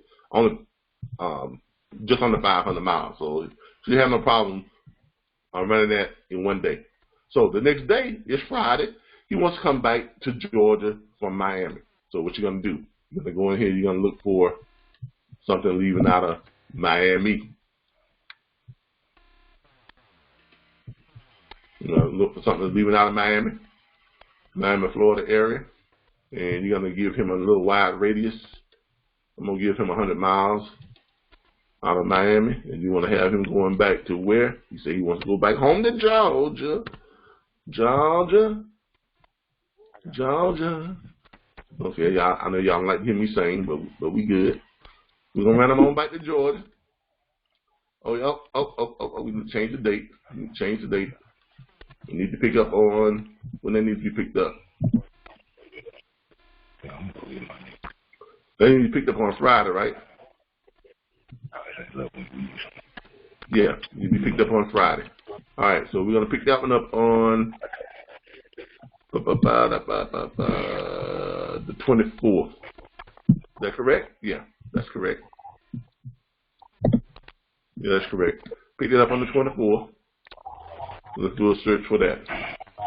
All right. Don't have anything to come back within 25 miles of Georgia. Let's see within 50 miles of Georgia. So see, I'm letting y'all know that Miami is one of those areas that's hard to get out of. Now here's the one that's going back to Atlanta. Is River Beach, Florida to Atlanta. There's a pay rate of $100. That's 75 miles, and it's only paying $100. I probably wouldn't take that for my back haul, but you may have to do that just to get him out of there. Let's try within 100 miles of Georgia. See what we got here. So ain't much leaving out of Miami, man. I told y'all we was gonna make this difficult. No, Miami's always been trouble. I know, but I'm giving y'all some real life problems here, okay? Because it's always gonna be tougher getting out of Miami. Now, let's say you're having problems getting out of Miami on that Friday. Now remember, you're trying to book a week in advance too. So as you get closer to it, you'll probably be able to find them something that's more suitable once it gets closer to that date. But in case you want to go ahead and get him booked and get him out of that right now, what you're going to do is don't do that.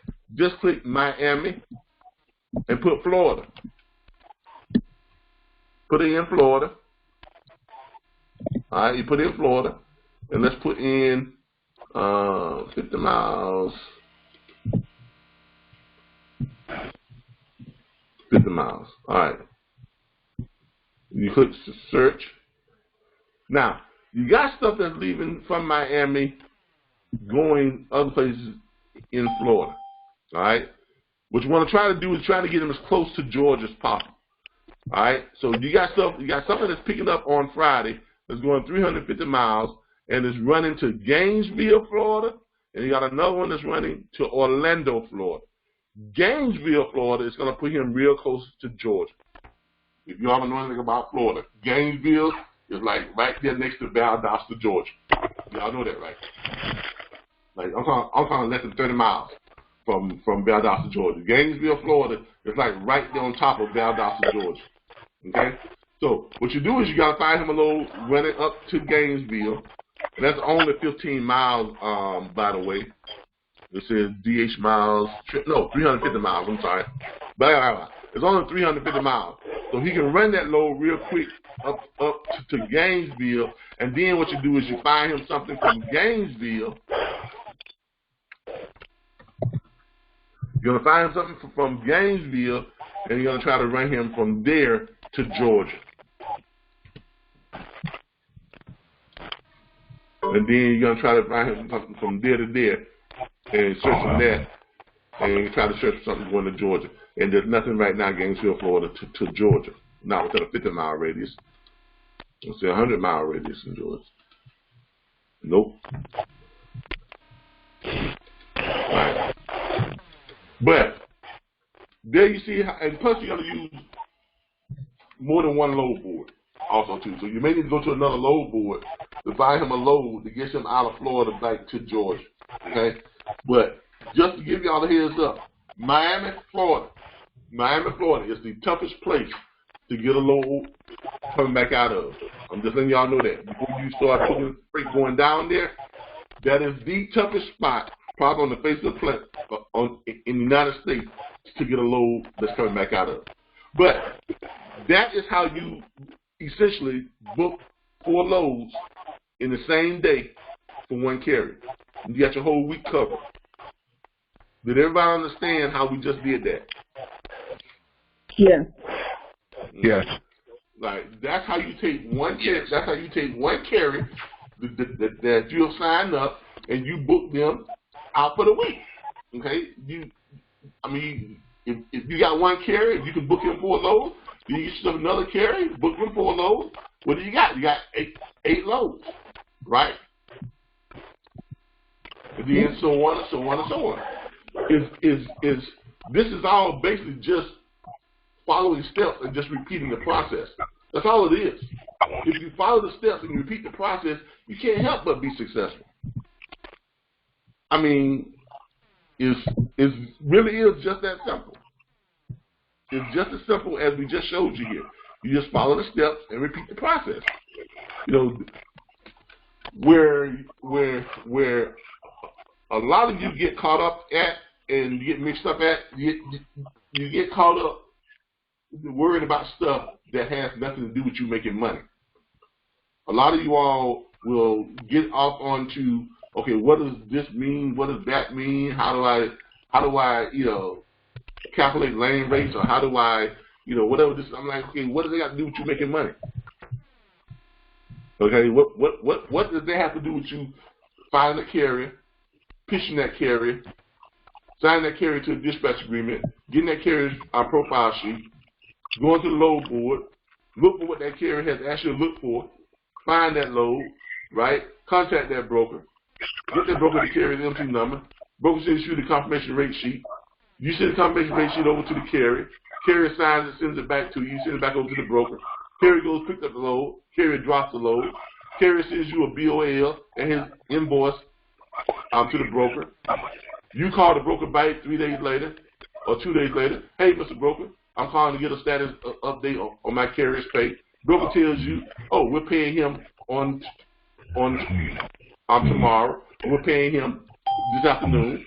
You call the carrier back. Hey, Mr. Carrier, just spoke with the broker. Says that he'll be giving you your pay today. We're going to go ahead and send you your invoice. All you got to do is click on it and pay us with a debit credit card. Carrier says, okay, great. That's it. That's the process. That is the process, believe it or not. I just gave you all the rundown on the process. All right. Any questions on the process? Any questions on the process? I see somebody has a question here. It says that, let's get some of the questions that we read some of them here.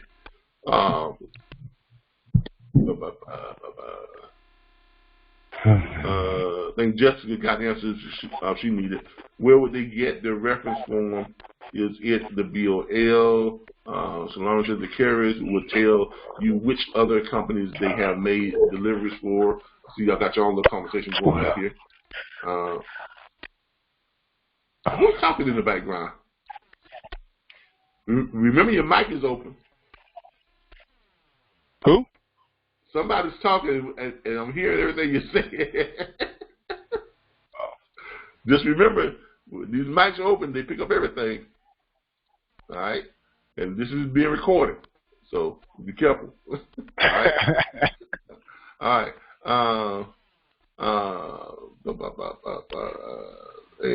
Fishing, a load. Let's see. Cedric says, can we get a chart with what mileage a typical carrier can drive based on time and distance? Okay, Cedric, are you still on? Yes, sir. All right. Determining what a carrier can run, I mean, that's just a matter of just doing the math, really. You know that these trucks get 5.8 miles to the gallon. You know that the trucks are top speed is, I always say top speed is 60 miles an hour. You know, don't calculate anything past 60 miles an hour. I calculate top speed 60 miles an hour. All right. You know they have 11 hours in their driving shift. They're gonna need at least an hour that to find them a park, to find them a truck stop or something to get into. So really, they only got 10 hours to drive. All right. So if your truck can only move 60 miles an hour, and you got 10 hours to drive, what that tell you, your truck can probably get about 600 miles, right? Yes, sir. Yeah, you can get about 600 miles in that 10 to 11 hours. So a good driver can stretch that out to 625, 650. Max. So if a carrier has a load that's going 500 miles, they can pretty much run it in one day. If a carrier has a load that's going 800 miles, it's going to take them, what, a day and some change, right? Yes, sir. That's pretty much how that works out. You just do simple math. Just do the mathematics on it. Just do the math on it, and that'll tell you how far a carrier can run, and doing a normal driving shift. Okay, so that pretty Mr. Calvin, can you hear me? Yeah, I hear you just fine. Hey, this is Courtney. I'm sorry. I just wanted to go back to the process of loading or booking the load. When we speak with the shippers, we initiate the conversation with the shipper by using the script. Do we ask them where they're located, or do we need to have that information already? You said the shipper or the carrier? Okay. Well, I'm so new to this business. Maybe I'm not concerned. Yeah, it's the carrier. Okay. Yeah, I just want to make sure that we have it because we record this, and when people go back and look at it, say, well, why they talking about shippers? Okay. But yeah, that's the carrier. So it's the carrier. Right. Yeah. Okay. When you talk, So most of the time, what I grasp from you. Go ahead. I'm sorry. It depends on where you get the information from. If you're getting the information from a load board, chances are it's going to tell you on where that carrier is located. Okay. Okay. So that's where I find it easier to locate it. Yeah. If you're on a load board and the load board has a truck search area, okay. Most load boards that have truck search, like we used to use 123 because they had an excellent truck search. Okay. Mm-hmm. Truckloads, Truckers Pass has a pretty good one too, and some of the other ones have some pretty good ones. But if you're able to get on to 123, they have an excellent one. Okay. And it tells you where the truck is, shows you where it is, whole 9 yards. So most of the load boards that have a truck search would tell you. They will inform you as to where the truck is located. Okay? Right. Okay. Now, it will also show you the booker for that truckload, the broker for that truckload as well? No. Like I will have to. Okay. No, because remember what you're doing is when you're looking for trucks, most of the load boards that show you trucks, they're showing you empty trucks. Okay. They're going to be showing you empty trucks. They're going to be showing you, most of them are set up to where the trucker has to make himself, has to mark himself available on that load board. Okay. You see what I'm saying? And so what you're going to be looking at mostly is empty trucks that don't have a load. Okay. So once I get the trucker to send me back the agreement, that's where I'm lost at. Once I get the agreement from the trucker, I will send it to whom? The broker or? No. Once I just keep it for myself. Yeah. There you go. That's for your file. Okay. That agreement is what makes you legal. Because remember, the Federal Motor Carrier Association says that the only exception to a broker in booking freight is a bona fide agent, and they describe the bona fide agent as any individual or company that has a pre-existing agreement or a continued relationship with a carrier to find them suitable freight. Okay. So until you get that agreement signed, you are not legal. Okay. Okay. I got you. All right. I got you. Okay. Look, perfect. Thank you. No problem. Now, just to backtrack for you all, what she was saying is that, look, once you get the agreement, you all are going to hang on to that agreement. That is for your file, because that's your documentation that shows that you are now legal. You can legally book freight for that carrier. Because illegal dispatchers are those people who don't have any agreements with anybody, and they just go out there and grab loads off load boards, and then they just put them on other load boards, or they shotgun them out, and then they have carriers to call them, hey, I like that load. I want to grab it. That's illegal. You are operating illegally if you are doing that. Let me repeat that. If you are just grabbing loads off load boards, and you are shotgunning them back out to other load boards, or shotgunning them out to social media, or whatever the case may be, and you don't have an agreement in place to search for a load board carrier, you are operating illegally. Legal dispatchers have agreements in place for a continuing relationship. That's your dispatch agreement. So once you get your dispatch agreement signed, you should also have the profile sheet completed by the carrier. The profile sheet is what tells you how that carrier wants to run, what kind of money he wants, how much money he needs to move his truck, where he wants to go, where he don't want to go, what type of weight he wants to carry, what type of weight he don't want to carry, just stuff like that. So when you go to look for a load, you got your criteria. If he tells you, I don't like the mountains, then you need to stay on the bottom half of the United States when you're looking for your load. If he tells you, I need $2.75 a mile, then you're only going to look for loads that's paying $2.75 a mile or better. Okay? If he tells so you, basically, there's only two documents that I should be sending to the carrier, which is the agreement and the profile. Exactly, agreement and the profile sheet. They fill that out, they send it back to you, and that's and you keep that for your records. You're gonna have that carrier, you're gonna have their agreement form, you're gonna have their profile sheet, all in a little document area, a little area. And once we come with an agreement, that money. Once we come to an agreement, and I get him a load, he sends all of that back to me. I send it back to your email, not to your personal email, but the dispatcher email, and I get paid with my invoice, right? Exactly. Once you have followed the workflow of booking of booking freight.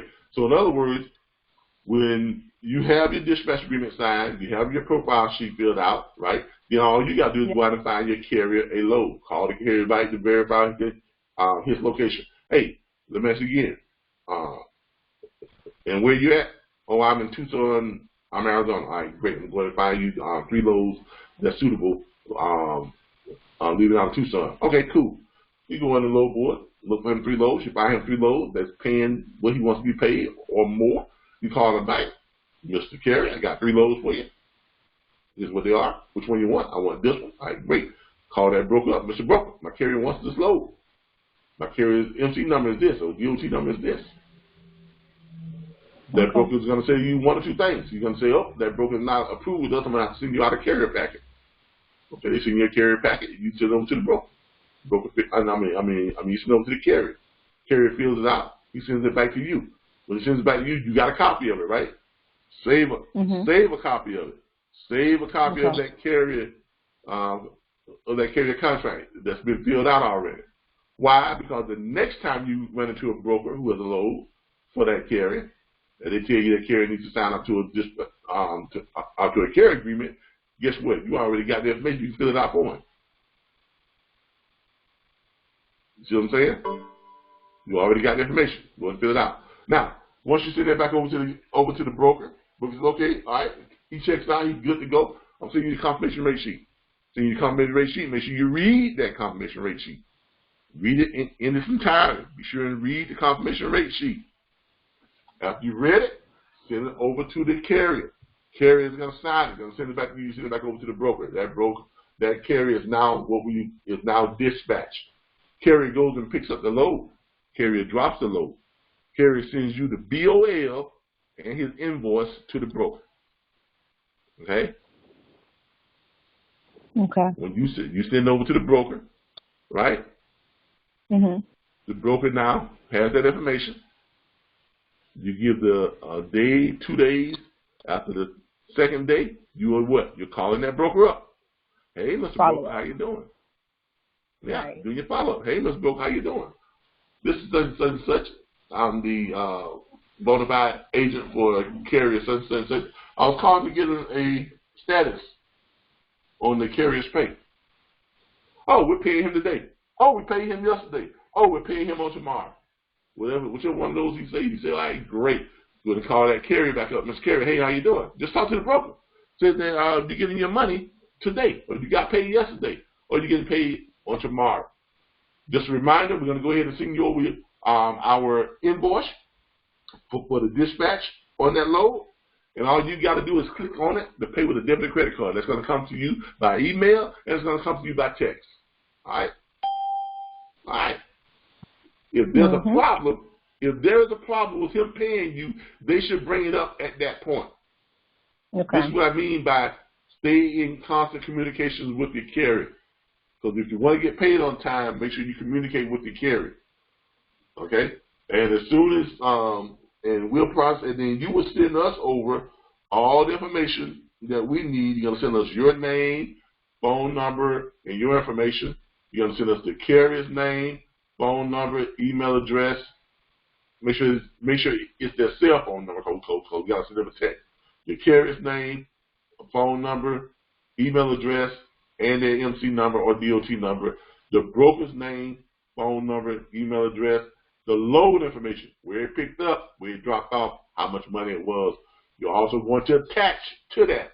Every time you send in an invoice, you're going to attach the original signed dispatch agreement or a picture of it or something. You're also going to send the rate confirmation sheet on that load. And you're also going to send the BOL, the bill of landing, on that load. Those are the things you need to send in when you're sending in your invoicing, and you're going to title that My Payday Invoice. Just put at the top, My Payday Invoice, and you send it over to dispatch at rbbstransport.com. Okay, when you send it over, the interns, they process those immediately. They don't wait on invoices like we do on the profile sheet. They'll wait till Friday to do those. But invoices take priority above everything else. Invoices take priority. Now, some days we have a lot of invoices. Like I remember a couple of weeks ago, we had 86 invoices that they had to process in one day. That's a lot of invoices, especially sometimes when you only have maybe 2 or 3 interns that are working on your project. You understand what I'm saying? So you all have to be aware of all the stuff that they do. So, but sometimes we have a lot of invoices. Sometimes we have a lot of, because like I said, we've got over 700 members. Okay? And is not everybody you see on the chat group. Not everybody who is in our network is always on our chat group. We got people who have been on our network for a while, but they're doing well and they're making money, so they're just running their business. They're just steadily running their business. So our interns are always processing stuff. So, but as soon as your carrier pays, when your carrier pays, also one of the other things you want to attach to your My Payday invoice is your cash tag ID. Okay, everybody should get a cash tag ID. You should go to Square Cash and get a Square Cash tag ID. You can download the app onto your phone. It's in everybody's app store on their phone. It's free. Get that, Get the Square Cash debit card, the black card is what I like to call it, because it's a black Square Cash card. Get that. It's free. Okay? So that when it comes time for us to pay you, all we have to do is what? Put in your Square tag, your cash tag ID, put in the amount of money, and we click send, and it goes right to your Square Cash debit card, or goes right to your account, and you can deposit it right into your bank account. Whichever way you want to have it done.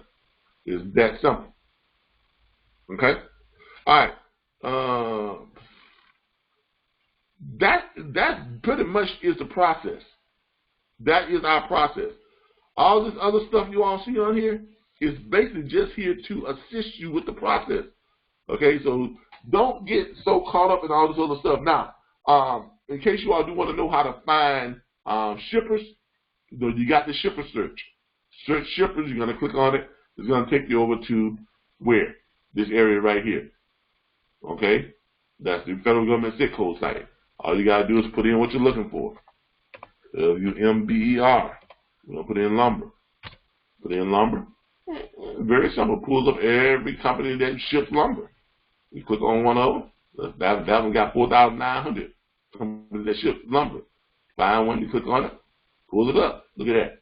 Tells you who they are, phone number, address, website address, email address, their manufacturer and distributor. Gives you a brief profile of the company, what type of product they ship, who they ship it to, stuff like that. It tells you how much money they pay carriers to move freight from their location to any state in the United States. As a matter of fact, to move this from Houston, Texas, down to New Hampshire. Okay? A pallet, they're paying $85 a pallet, and they're paying $1,050 for a partial dry van load. So you put in whatever state you want to put in. Put in Maryland, tells you what they pay to move it over to Maryland. You want to put in Idaho, tells you what they pay to move it to Idaho. So, there you go.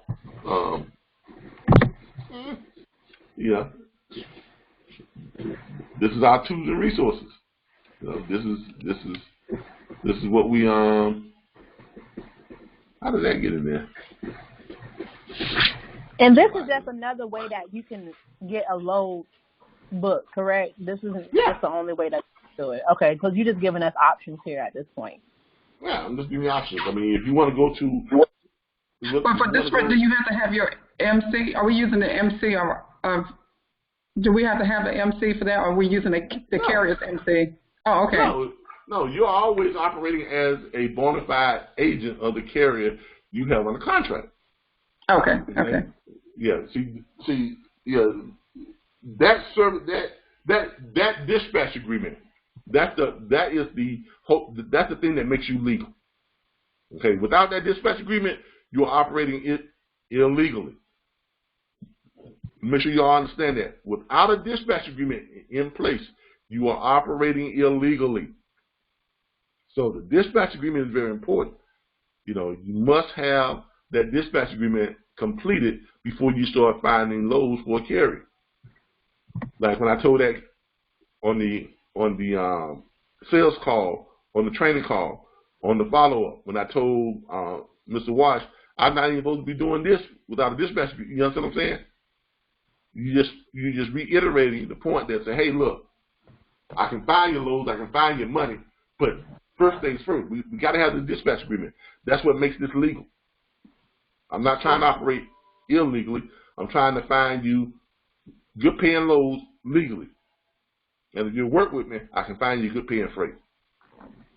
That's all any carrier wants, good paying. That's all any carrier wants is good paying freight. So if you tell the carrier, I'm only going to look for the loads that's paying the kind of money you want to get paid, come on, that should resonate with every carrier you talk to. If that does not touch a carrier in some type of way, then he ain't trying to make no money. He just pretending. Cut him, drop it, move on to the next, because that guy's not going. That guy, he's not going to run anyway. Okay. Anytime you tell a carrier, I'm only going to look for the loads that's paying the kind of money you want to get paid. What carrier in their right mind is going to object to that?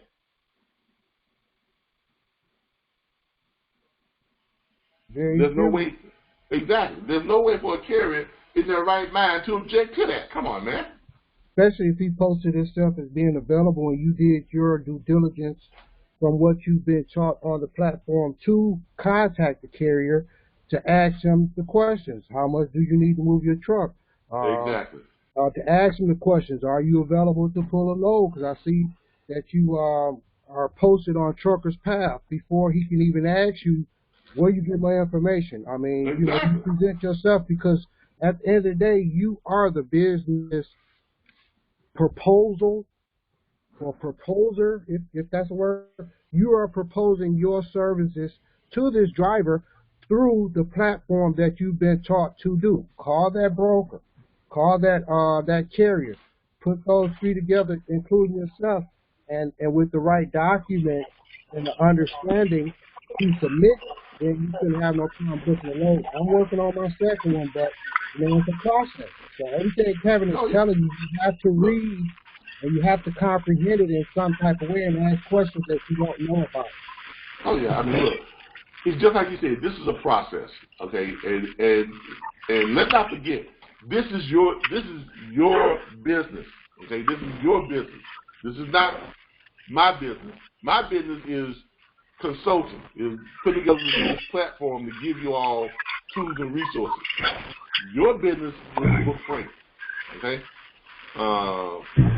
Hold up a second here. We got some background noise here.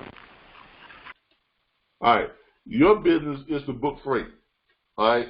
All right. So remember, this is your business. This is going to be you all's business. If you all need to ask questions, you can unmute yourself to ask questions. But we want to have y'all muted because the background noise is grounding us out.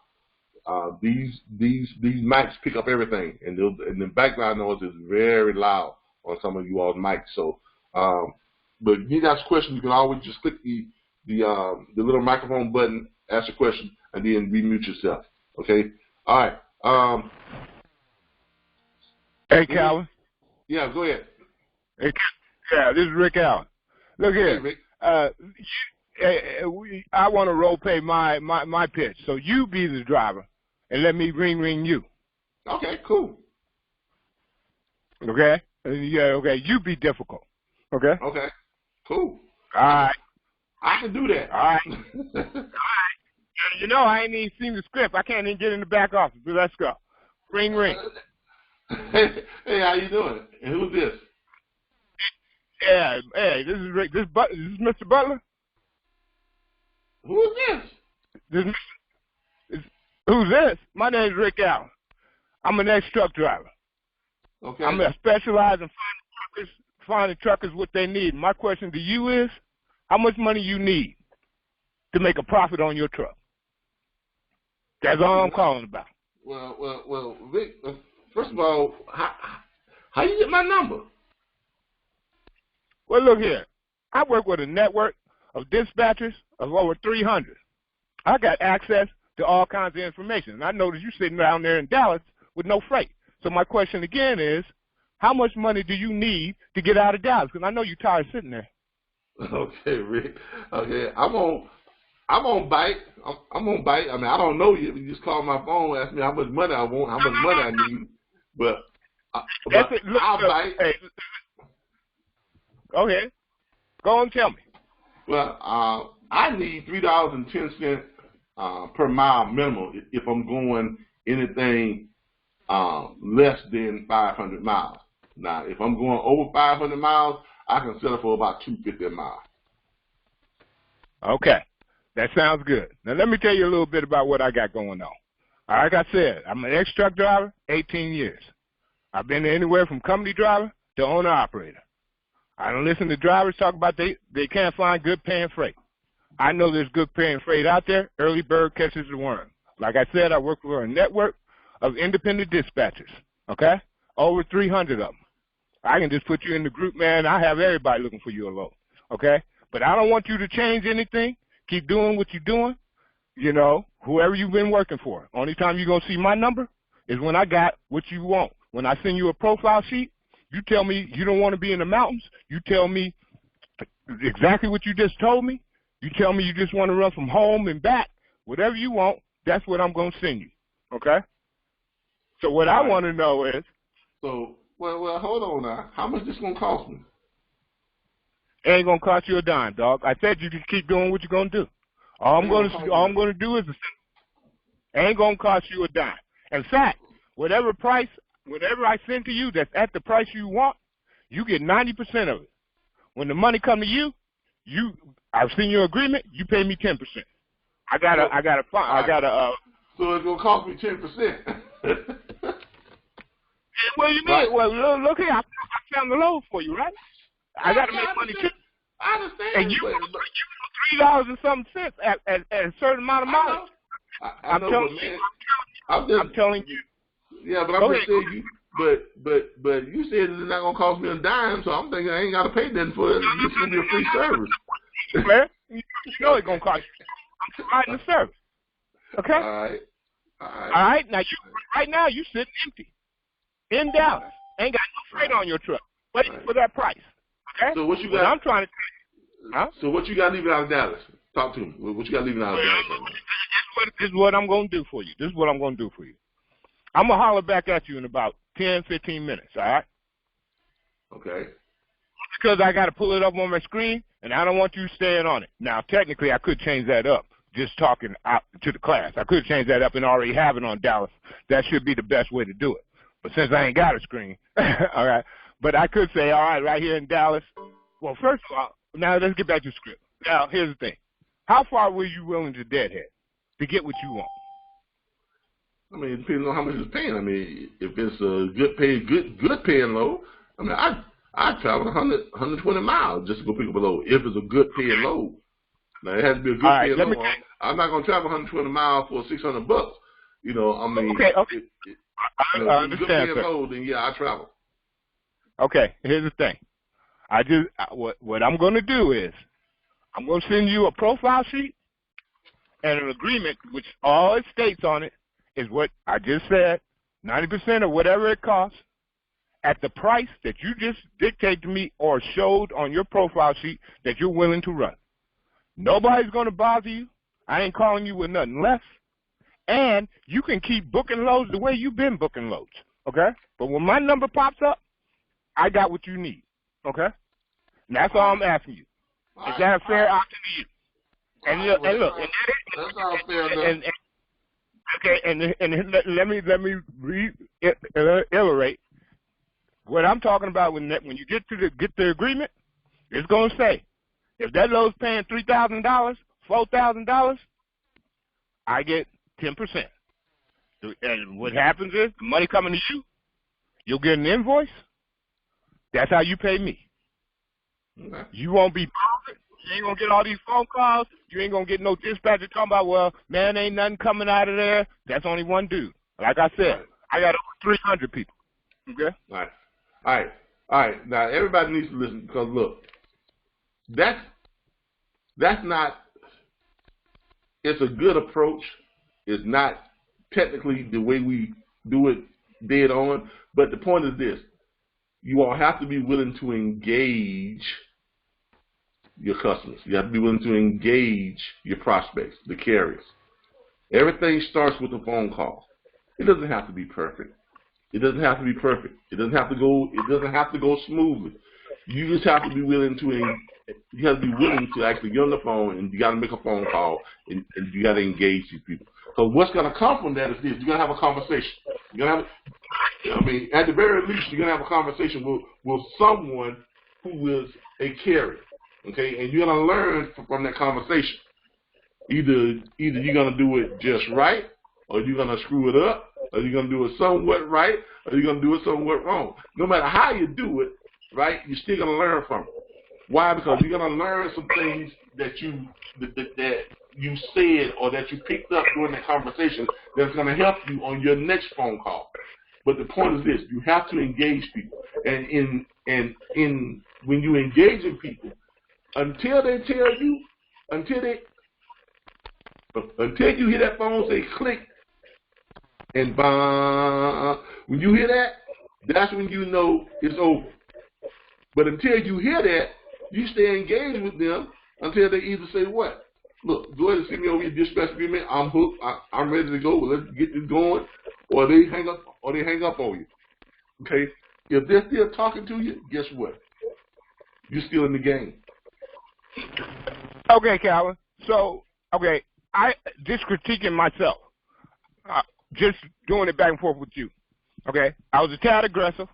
But you also can feel I could have cut it off and said, look, after I said my points, because the reason why I got with your thing, your script has got everything truckers complain about out here in it. The answers to all their questions are in it. Okay? No question. Now, how you present it is the most important thing, I would say to anybody. Yeah. But there's nothing a trucker out here, I've been out here 18 years. There ain't nothing out here that these truckers are going to tell you that the response is not in your script. Now, I kind of bounced around a little bit because I tried to, not really give him a chance because what he's going to tell me, I already got the answer, so let me go on and tell you what I do, okay? And what I can do for you, okay? And like you said, it's in the script. So every response he gave came from the script. It may not have came from the script exactly in the format or in the place that we normally do it for, but every response that he gave, every objection that I gave him, and his response came from the script. That's the point of the script. That's why we tell you all, be sure and learn that script. That script covers everything. There is nothing that they can come at you with that's not covered in that script. If you learn the script, right, and you know the philosophy of that script, there's no way for someone, there's nothing that a carrier can come at you with that you don't have an answer for. That covers exactly. It covers it. So, but yeah, that's a good question though. But I'm glad you wanted to play that role there real quick. All right. Yeah. Now, okay. Does anybody else have any questions? Any questions? Let's open this up. Yeah. Questions because we got about an hour here left. Yes, go ahead. Yeah. Can you hear me, Calvin? Hi. I hear you just fine. Hi. This is Priya. Hey, Priya. Calvin, I have one question. Why don't you call direct to any of the carrier and talk about this dispatching thing rather than conversation with us? Why don't you call what now? Direct to any carrier. I mean, we could do that. I mean, hold on here. Yeah. We've done that in past. Let's call it. We don't like to do that every week. But if you go to any of our videos from number 25, 26, 27. No, I know also, that, but thing is that now we have lots of clients here, and we are here, so everybody wants to know how to talk to the carrier, and because carriers are very, very cheap nowadays. Yeah, and they did not listen, and they just say we do our self-dispatching and cut the phone right away. Yeah, and that's why we have them recorded. Like we're not gonna do that every week. I mean, we're not. Okay, we're just not, because we have other stuff that we need to get on to, and that's why we have several videos where we actually have done that. And once we have done it, that's why they're recorded. So you can go back and review those videos. Now, whether they're live, or whether they were live then, they were still live. Either way. But for us to keep going back over the exact same type of format every time, I mean, we could do it. That's no problem. But we don't want to get in a habit of having to do that every single week. That's why we record. That's why we record. And you all have to have, and you all as students have to take some type of responsibility to go back and review those recordings. That's why we do that. If you're not gonna review them, why should we record them? Okay. That's correct. But the problem is that the carrier never listen, and they just cut the phone when we say that, hey, we are dispatcher and calling from this company, and they said, oh, we did ourselves. Well, let's test that. Yeah. Let's test that. Okay, we're gonna test that, and we're not gonna come back to this after this time because, like I say, this is already recorded on several videos, and hold on here, triple pass. It's already recorded on several videos, and we don't want to get into the habit of just repeating the same thing over and over and over again, because you all as students, you have to learn how to review your study guide material. You have to learn how to review the recordings, because if we're going to keep doing this over and over again, and if you're not going to review the recordings, then what's the use of us recording it? There's no point. You understand what I'm saying? There is no point to doing these recordings every Saturday if you are not going to review them. I need you all to understand that. You have to take responsibility and go in and put in the work. Okay, it's not on us to do the work for you. It's on us to show you how to do the work, and then you go in and you do the work. Okay? But let's touch on that real quick. Let me go back and find that. The dispatchers.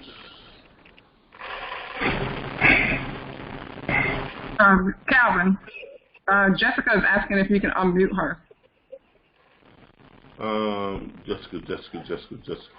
Give me a second, Jessica. Give me a second.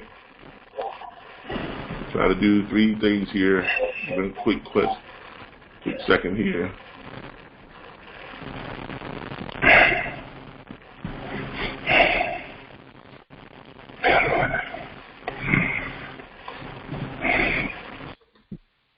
All right, Jessica.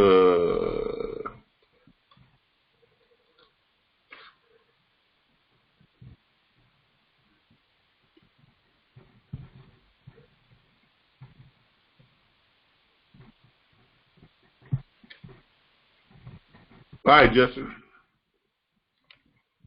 Hello? Jessica?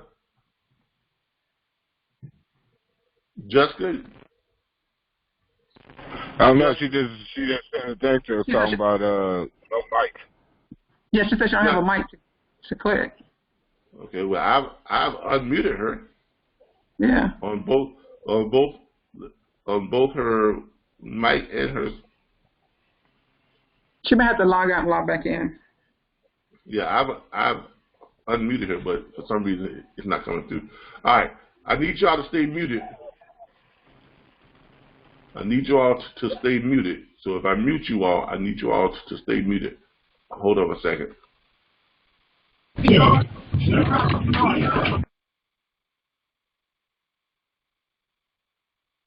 Give me a second.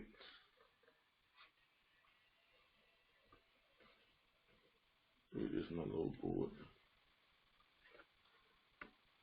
Move some of this stuff out of the way.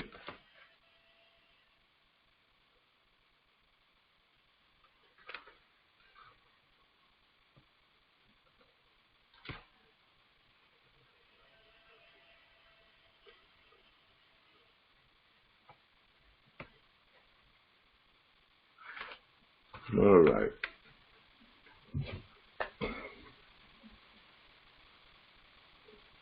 Let's try. All right. Let's try Daddy Trucker. He's a reefer. Kerry Jackson. Daddy Trucker is a reefer. His name is Kerry Jackson. 405-474.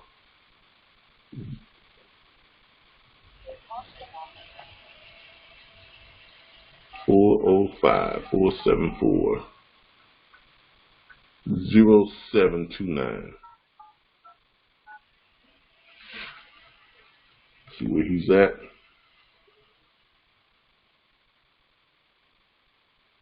Arkansas, Pennsylvania.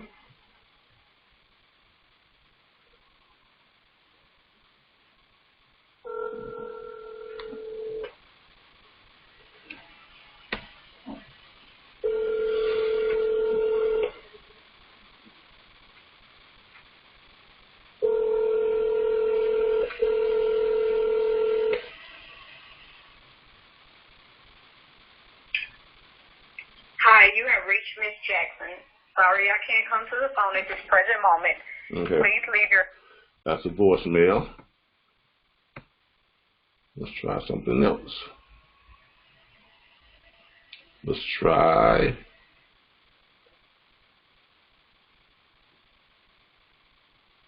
Another reefer. Let's try.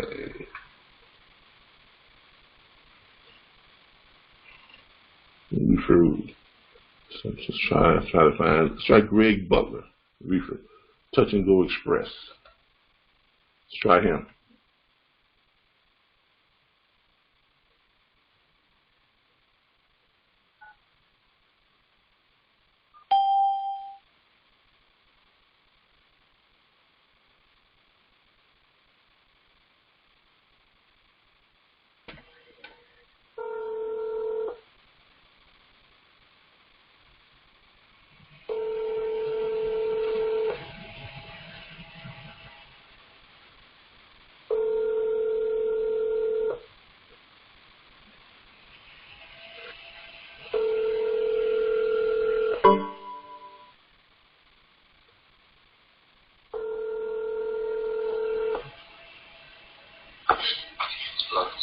Hey, man, talk to Mr. Butler, please. Mr. Butler, how you doing? This is Calvin Butler. No relations, by the way. I'm with the National Network of Dispatchers. We're a network of independent dispatchers. We're about 750 dispatch firms strong. I noticed you have a truck down there in San Antonio, Texas. Is that where you're from? No, but that's where I'm at. Okay, that's where you're at, down there in San Antonio? Yeah. Okay. I used to be stationed down there. Nice area, nice area. And I said, you got a reefer. All right. Well, let me get straight to the point. Look, the reason why I'm calling is this, because we understand at the National Network of Dispatchers that not all carriers can move the same freight for the same amount of money. Because, look, I know low-paying freight, that's a problem. All right. We all know it's a problem. Right? All right. So what we do here, as independent dispatchers, like I said, we're 750-plus dispatch firms strong. We only look for the loads that's paying the kind of money you want to get paid. In other words, we have one question. How much money do you need to move your truck? Okay? And when you tell us how much money you need to move your truck, if you tell me I need $3.10 per mile on loads that's going, more than 500 miles, for loads that's going less than 500 miles, I need $4.10 a mile. You understand what I'm saying? If you tell me that, those are the only type of loads I'm going to look for. Not only am I going to look for them, if I have problems finding your load, I'm going to put it out to the network, and all 750 dispatchers who are part of our network is going to help to find you that load. Okay? Also, if you tell us you don't want to go up in the mountains, I don't need us looking at loads that's going up in the mountains. We're going to try to keep you on the bottom half of the United States, because that's not where you want to go, right? Okay, and if you tell me, you want loads that's not carrying a certain amount of weight, I don't need me grabbing you loads that's carrying 44,000 pounds when you don't want to go over 40. So look, all I'm saying is this: we're not asking to replace your current dispatcher. We're not asking you to change anything you're doing. We just want you to consider us as an option, because if we're your option, and when we call you up, when you see my number on your caller ID, you're going to know I got the kind of load you want, going to the places you want to go, and paying the kind of money you want to get paid. Now, for that, all we charge is 10%. Flat 10%, that's all we charge. Now, if you're worried about 10% being too high, guess what? If you want me to cover that, I can raise whatever you tell me you're looking for. You tell me you need 310, guess what? I'm going to raise it up to 325. Why? To cover what? My 10%, right? Exactly. You still get what you need to make money. We make this very simple. You think that'll work for you?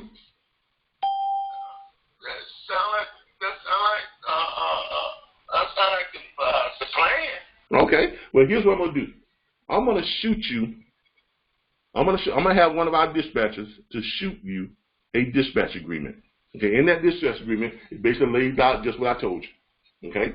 It's gonna tell you about our 10%. It's gonna tell you that when we're ready to invoice you on the load, we're gonna send you a text and an email, and all you do is click on it. You can pay us with any debit or credit card after you done got paid your money.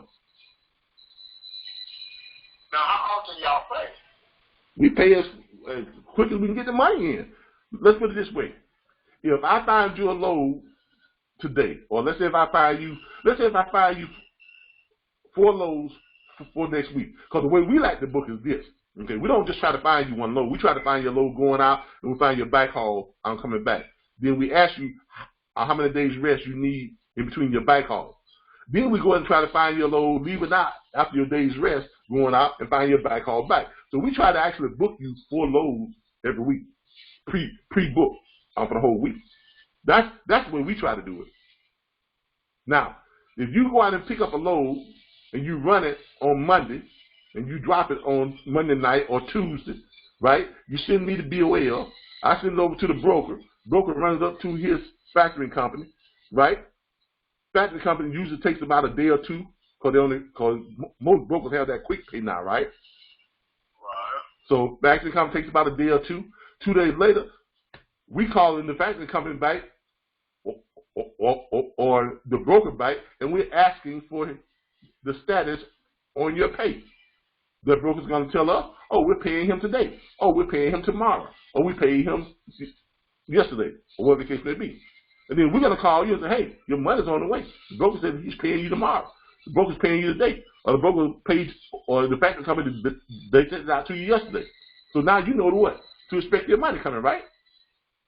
And then we're just going to tell you, and by the way, we're going to go ahead and send you the invoice. When you get your money and you get our invoice, all you got to do is click on it and pay us with a debit or credit card. Our 10%. Don't get no simpler than that.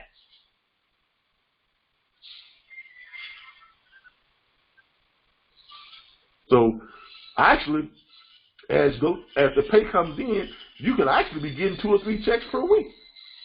Just depends on how quick the factoring company pays it. Because as soon as they pay it, it's paid to you directly from the factoring company.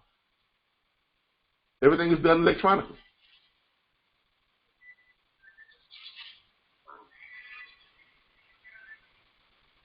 All right. So I got your email address here as gtbutler724@yahoo.com. Is that right?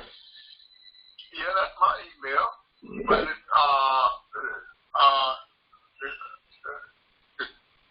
the thing is to that my folks who we generate they generally just wait the 30 days. I'm saying. That's how they generally wait to far as their pay. Okay. Let me ask you a question. So you work for a company where you got your own truck, but you run under their authority? No. I work for a company who I find my own loads. Okay, cool. I mean, don't get me wrong. It's their truck. This is their truck. I have a truck. Yeah. But they allow you to find your own loads. Yeah, I find my own loads. Then great. If you can find your own loads, then we're good to go. But I've been doing that. That's how I've been doing it for the last long time. Well, all I tell you is this: the way we work is this. If you are allowed to find your own loads, all that's going to happen is we'll find your load, right? We'll set everything up. The company will pay. All right. When the company pays you, then you pay us.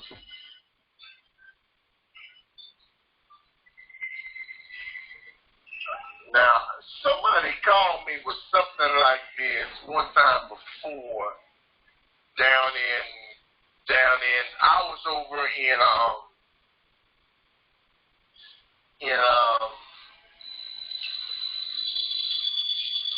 I was in Missouri, I think it was. It was probably one of our dispatchers, and they probably just didn't explain it to you as well as I did. And but when she come up with the load, but then she came up with the load, and then when it came time to they done the load, but then when it came down, I said, man, I'm gonna call my people up, and y'all get it straightened out with my people. But then it didn't go over. To me, it sounded like a scam. Okay. Now we don't scam anybody. We just find loads. We just operate legally. Because here's what happens. Most dispatchers, they're operating illegally, which means they're operating without a pre-existing agreement for a continued relationship. That's what the Federal Motors Carrier says that you have to have if you are not a broker. If you are not a broker, the Federal Motors Carrier Association says that the only other legal way to find freight for a carrier is as a bona fide agent.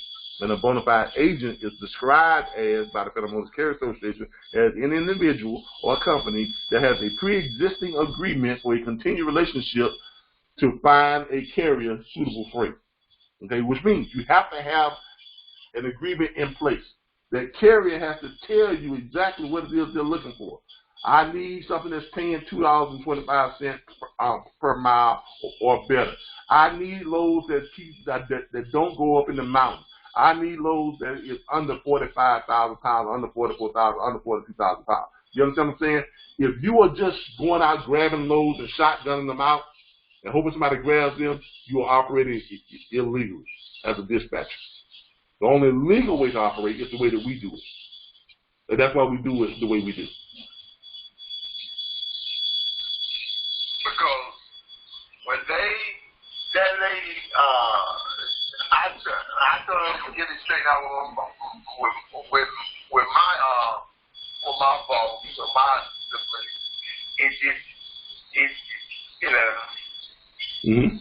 it didn't come over. I mean, well, I think. She had found a load somewhere, I don't know, a 50 load or something, I don't know what it was. But then when it comes time to come over with the load, she didn't do it. No, that wasn't us, man. I don't know who that was. That wasn't us. Because all the time, first of all, we're not going to look for a load until you tell us what to look for. Plain and simple. Because we don't just shotgun loads out. That's not what we do. Okay, we're gonna have an agreement in place. We're gonna send you a profile sheet. You basically gonna tell us how you know what it is you want, how much money you want, right? How much money you need to move your truck. What's the max weight you want? The areas you don't want to go in, so we'll know not to send you in those areas. Once we get that information, then we're going to start looking for you loads. Okay? When we send you loads, options, we're going to send you at least 3 options. You got at least 3 loads to choose from. You have 3 options to choose from. When you choose whichever option you choose, then we're going to start finding you backhauls and stuff to match those options. You understand what I'm saying? And it's up to you to accept or decline any of those options. So when we find your load, it's going to be a bona fide, verified load. And it's going to be a load. It's going to be ready for you to go and pick it up and deliver it and get paid on it. So with that being said, I'm going to go ahead and shoot you over dispatch agreement and the profile sheet. Okay, is there a number I can call you back at? Yeah, call me back at 866-973-64. No. Now, okay, hold on. Let me find this.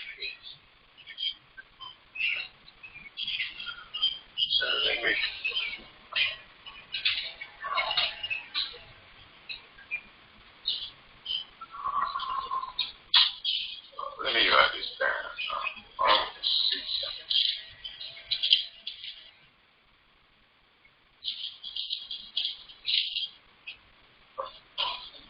Now, what's your extension? My extension is, you can call me at extension 0, extension 7000, or extension 1. My name is Calvin Butler.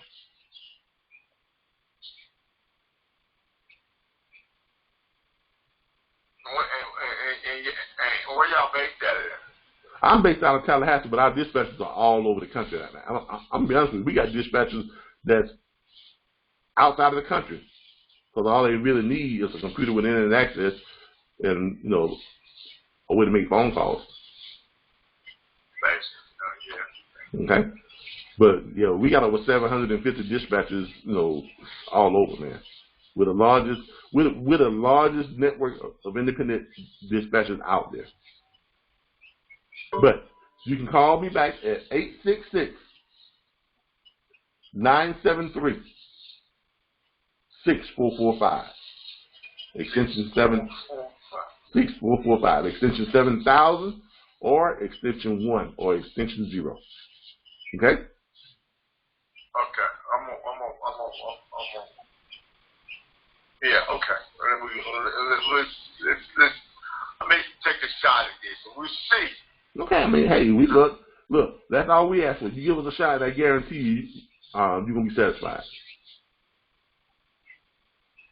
Okay, I'm going to call you back. All right? All right. As you all can see, this is not that hard. It ain't that hard. Okay, it's not that. It's not. Okay. Now, are we gonna do this every week? No. That's why we record. Now, what you all need to do is this. There are, if you go back to videos number 25, 26, and 27. Okay, I know them by heart. You go back to videos number 25, 26, and 27. Okay, all three of those videos we did live calls. Each week we did live calls every about 10 straight. We did a whole bunch of live calls. If you want to listen to live calls, go back and watch the video. That is your responsibility. Okay, it is your responsibility to go back and review this stuff. That's why we record them. That's why it's there for you. It's there for you to review. There's nothing you're gonna get out of a live call that you're not gonna get out of a recorded live call. I mean, what's the difference in it? You're not going to get anything different from it. You're not going to learn anything different from it. Why? Because they're both live calls. It's just that one is recorded and one is live.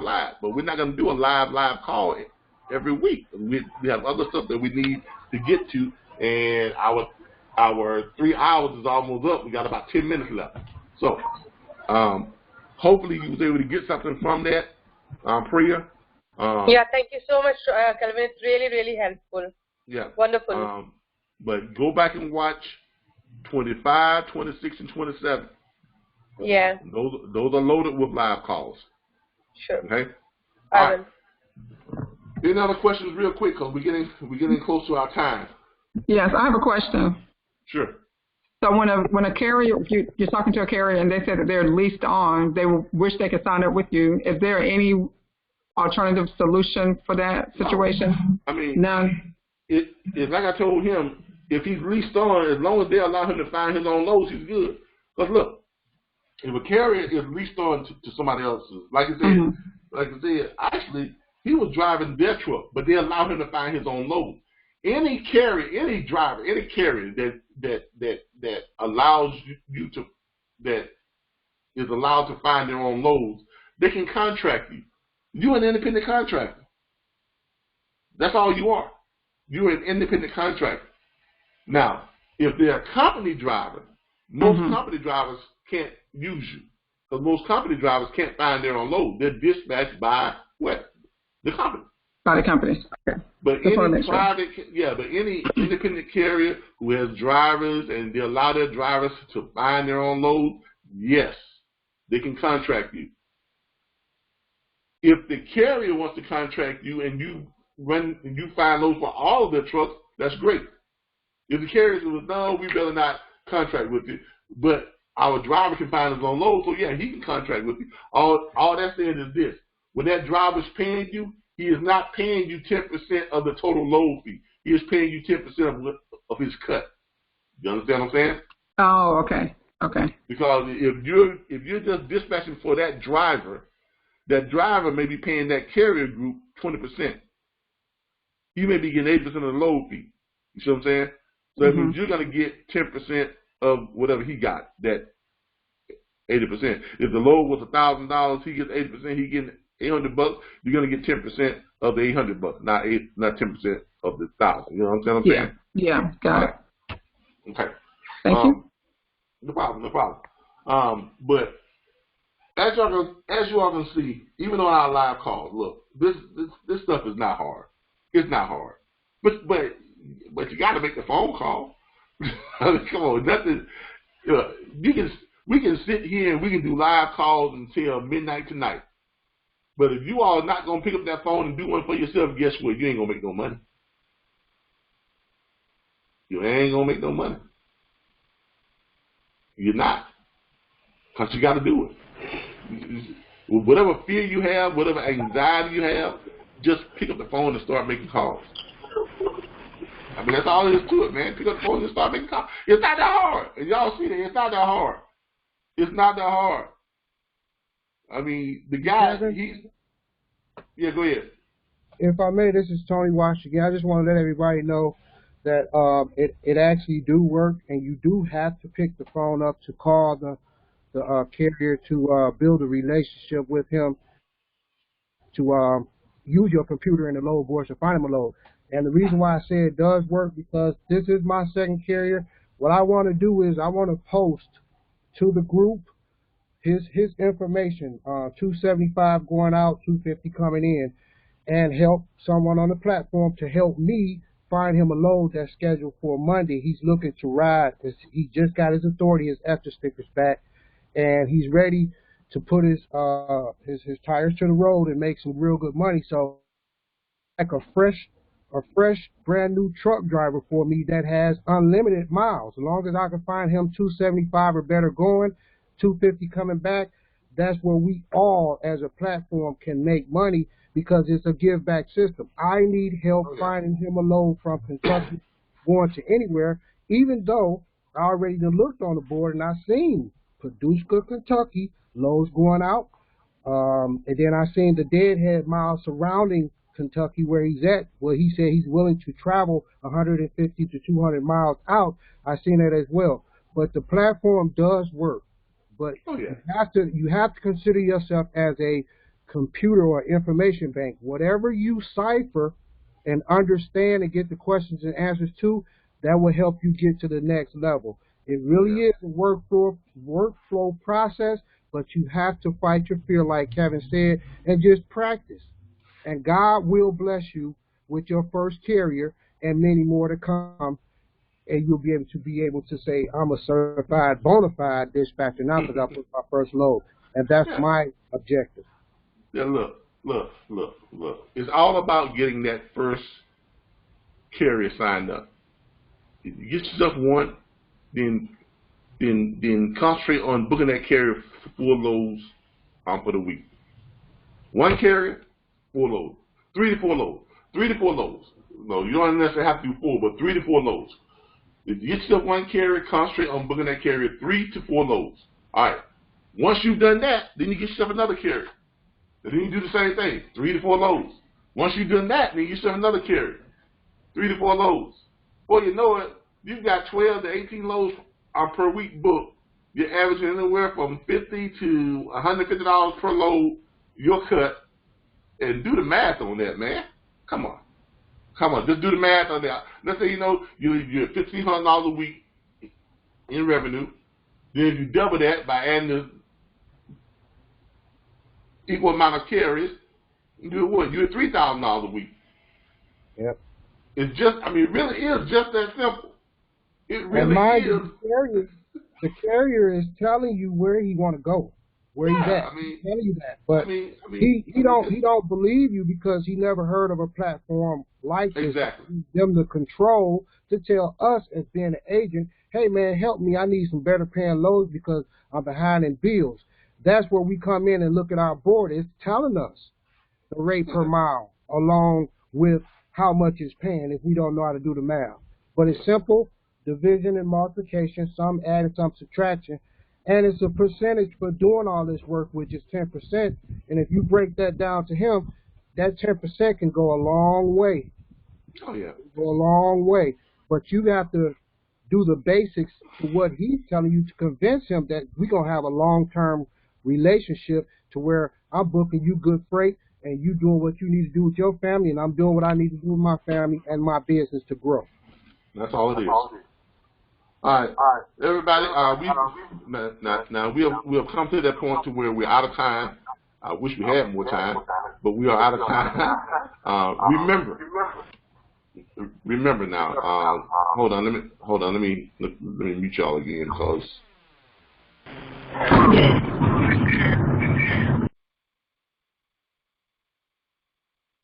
I had to mute everybody because we were getting a lot of feedback. But we are out of time. It is now pushing close to that 1 o'clock time period. We try not to put them over 3 hours because YouTube won't accept anything that's over that time length of period from us. They've already have given us some restriction because our videos are way too long, as they say. But we try to keep them down so I can get them up on Facebook. So, because if I go over 3 hours, it takes an incredibly long time for this stuff to load up. But for those of you who are thinking about signing on to our platform, for those of you who are not members of our platform, okay, remember our half-off special it's already came to an end. Our price for our platform enrollment now is $499.95. It was $299.95. This weekend, you can still get it for the $299.95. Come Monday, everything will be switched over definitely on Monday. So on Monday, this platform, the enrollment fee will be $499.95. I'm having a meeting with my business partners on the load board here this weekend. I think on tomorrow, sometime or another, and we are gonna definitely. I know we are behind. We're definitely gonna have that to you all by the end of this month. Okay, we're definitely gonna have that load board up and running, and it's gonna be launched by the end of this month. Yeah. You all see what our platform is. You see how we operate. You see what we do. Okay. Don't forget, Charles Mundy has the ebook. All you new people, if you're having problems with terms and procedures and connecting the dots and things like that, when you get onto the chat group, reach out to Charles Mundy. Okay, he has an ebook series out. He has an ebook. He was running a very good special on it, but he was running like I think all 3 ebooks for one price or something like that. But he has an ebook series out. You all see his stuff right there in the chat group and everything.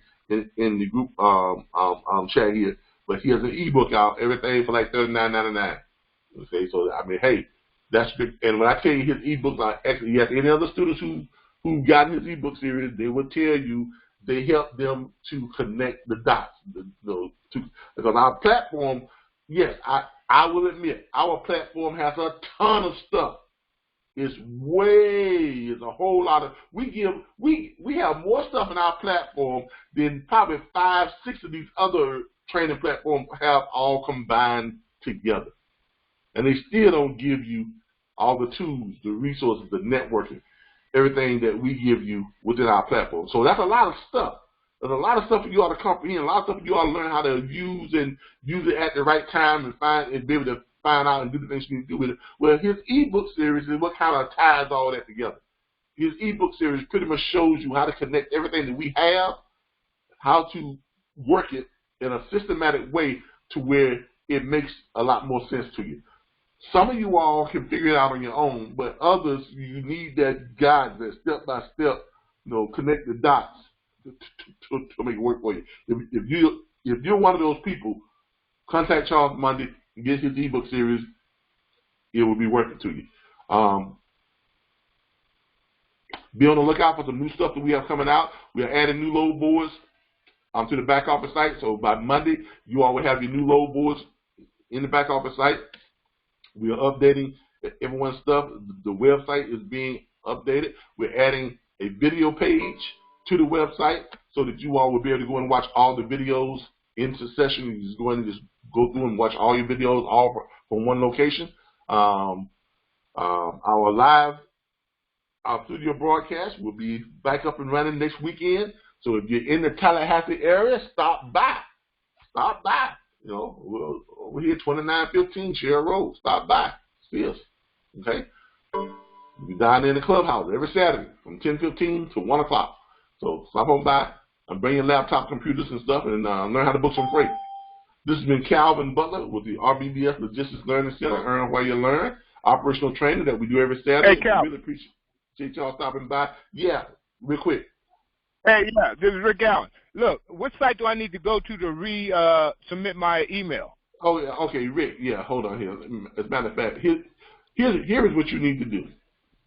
Okay. Let me go find it for you. Matter of fact, this is you right here. Because I sent the format and everything to Dispatch. Yeah, Rick, Rick, this is you right here. Right. This is you right here. All right. You need to send this byte. You need to send this one byte right here. When you see it rolling, you see your email address? Yeah, Rolling Wheels. Yeah, but you put one number too many in there. It should be 69, right? I know, but you put 696. Oh, shoot. Okay, so how to correct that? Just go back in and resubmit with the right email address. 69. I know. Wait a minute. See, the 69 thing, it says Gmail at the end. I want Yahoo. Okay, that's not the one you registered with though. Whichever email address you enroll with. Okay. Yeah. So I got Rolling Wheels 696. No. You enroll with 69. That's okay. All right. When you enrolled into our program, you enrolled with the email that says 69. Right? Okay. But then you tried to submit your username email in the back office. You tried to submit it with 696. That ain't gonna work because it's verified. Okay, let me tell you what happened. I used the 69. Okay, going towards like your video said. I did the sign up thing, okay? And I put the 69 in. It said there's already an existing account. So then I tried to log in with the 69, and it says still waiting approval from the owner of the site. Exactly.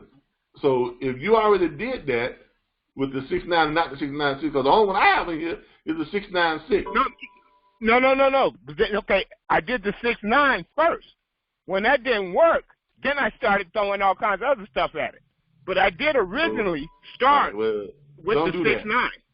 Don't do that. We just have to go through and look for the 6.9. I have them go through and look for the 6.9, and when they find that, they'll approve that one. See, that's what happens when you start throwing more.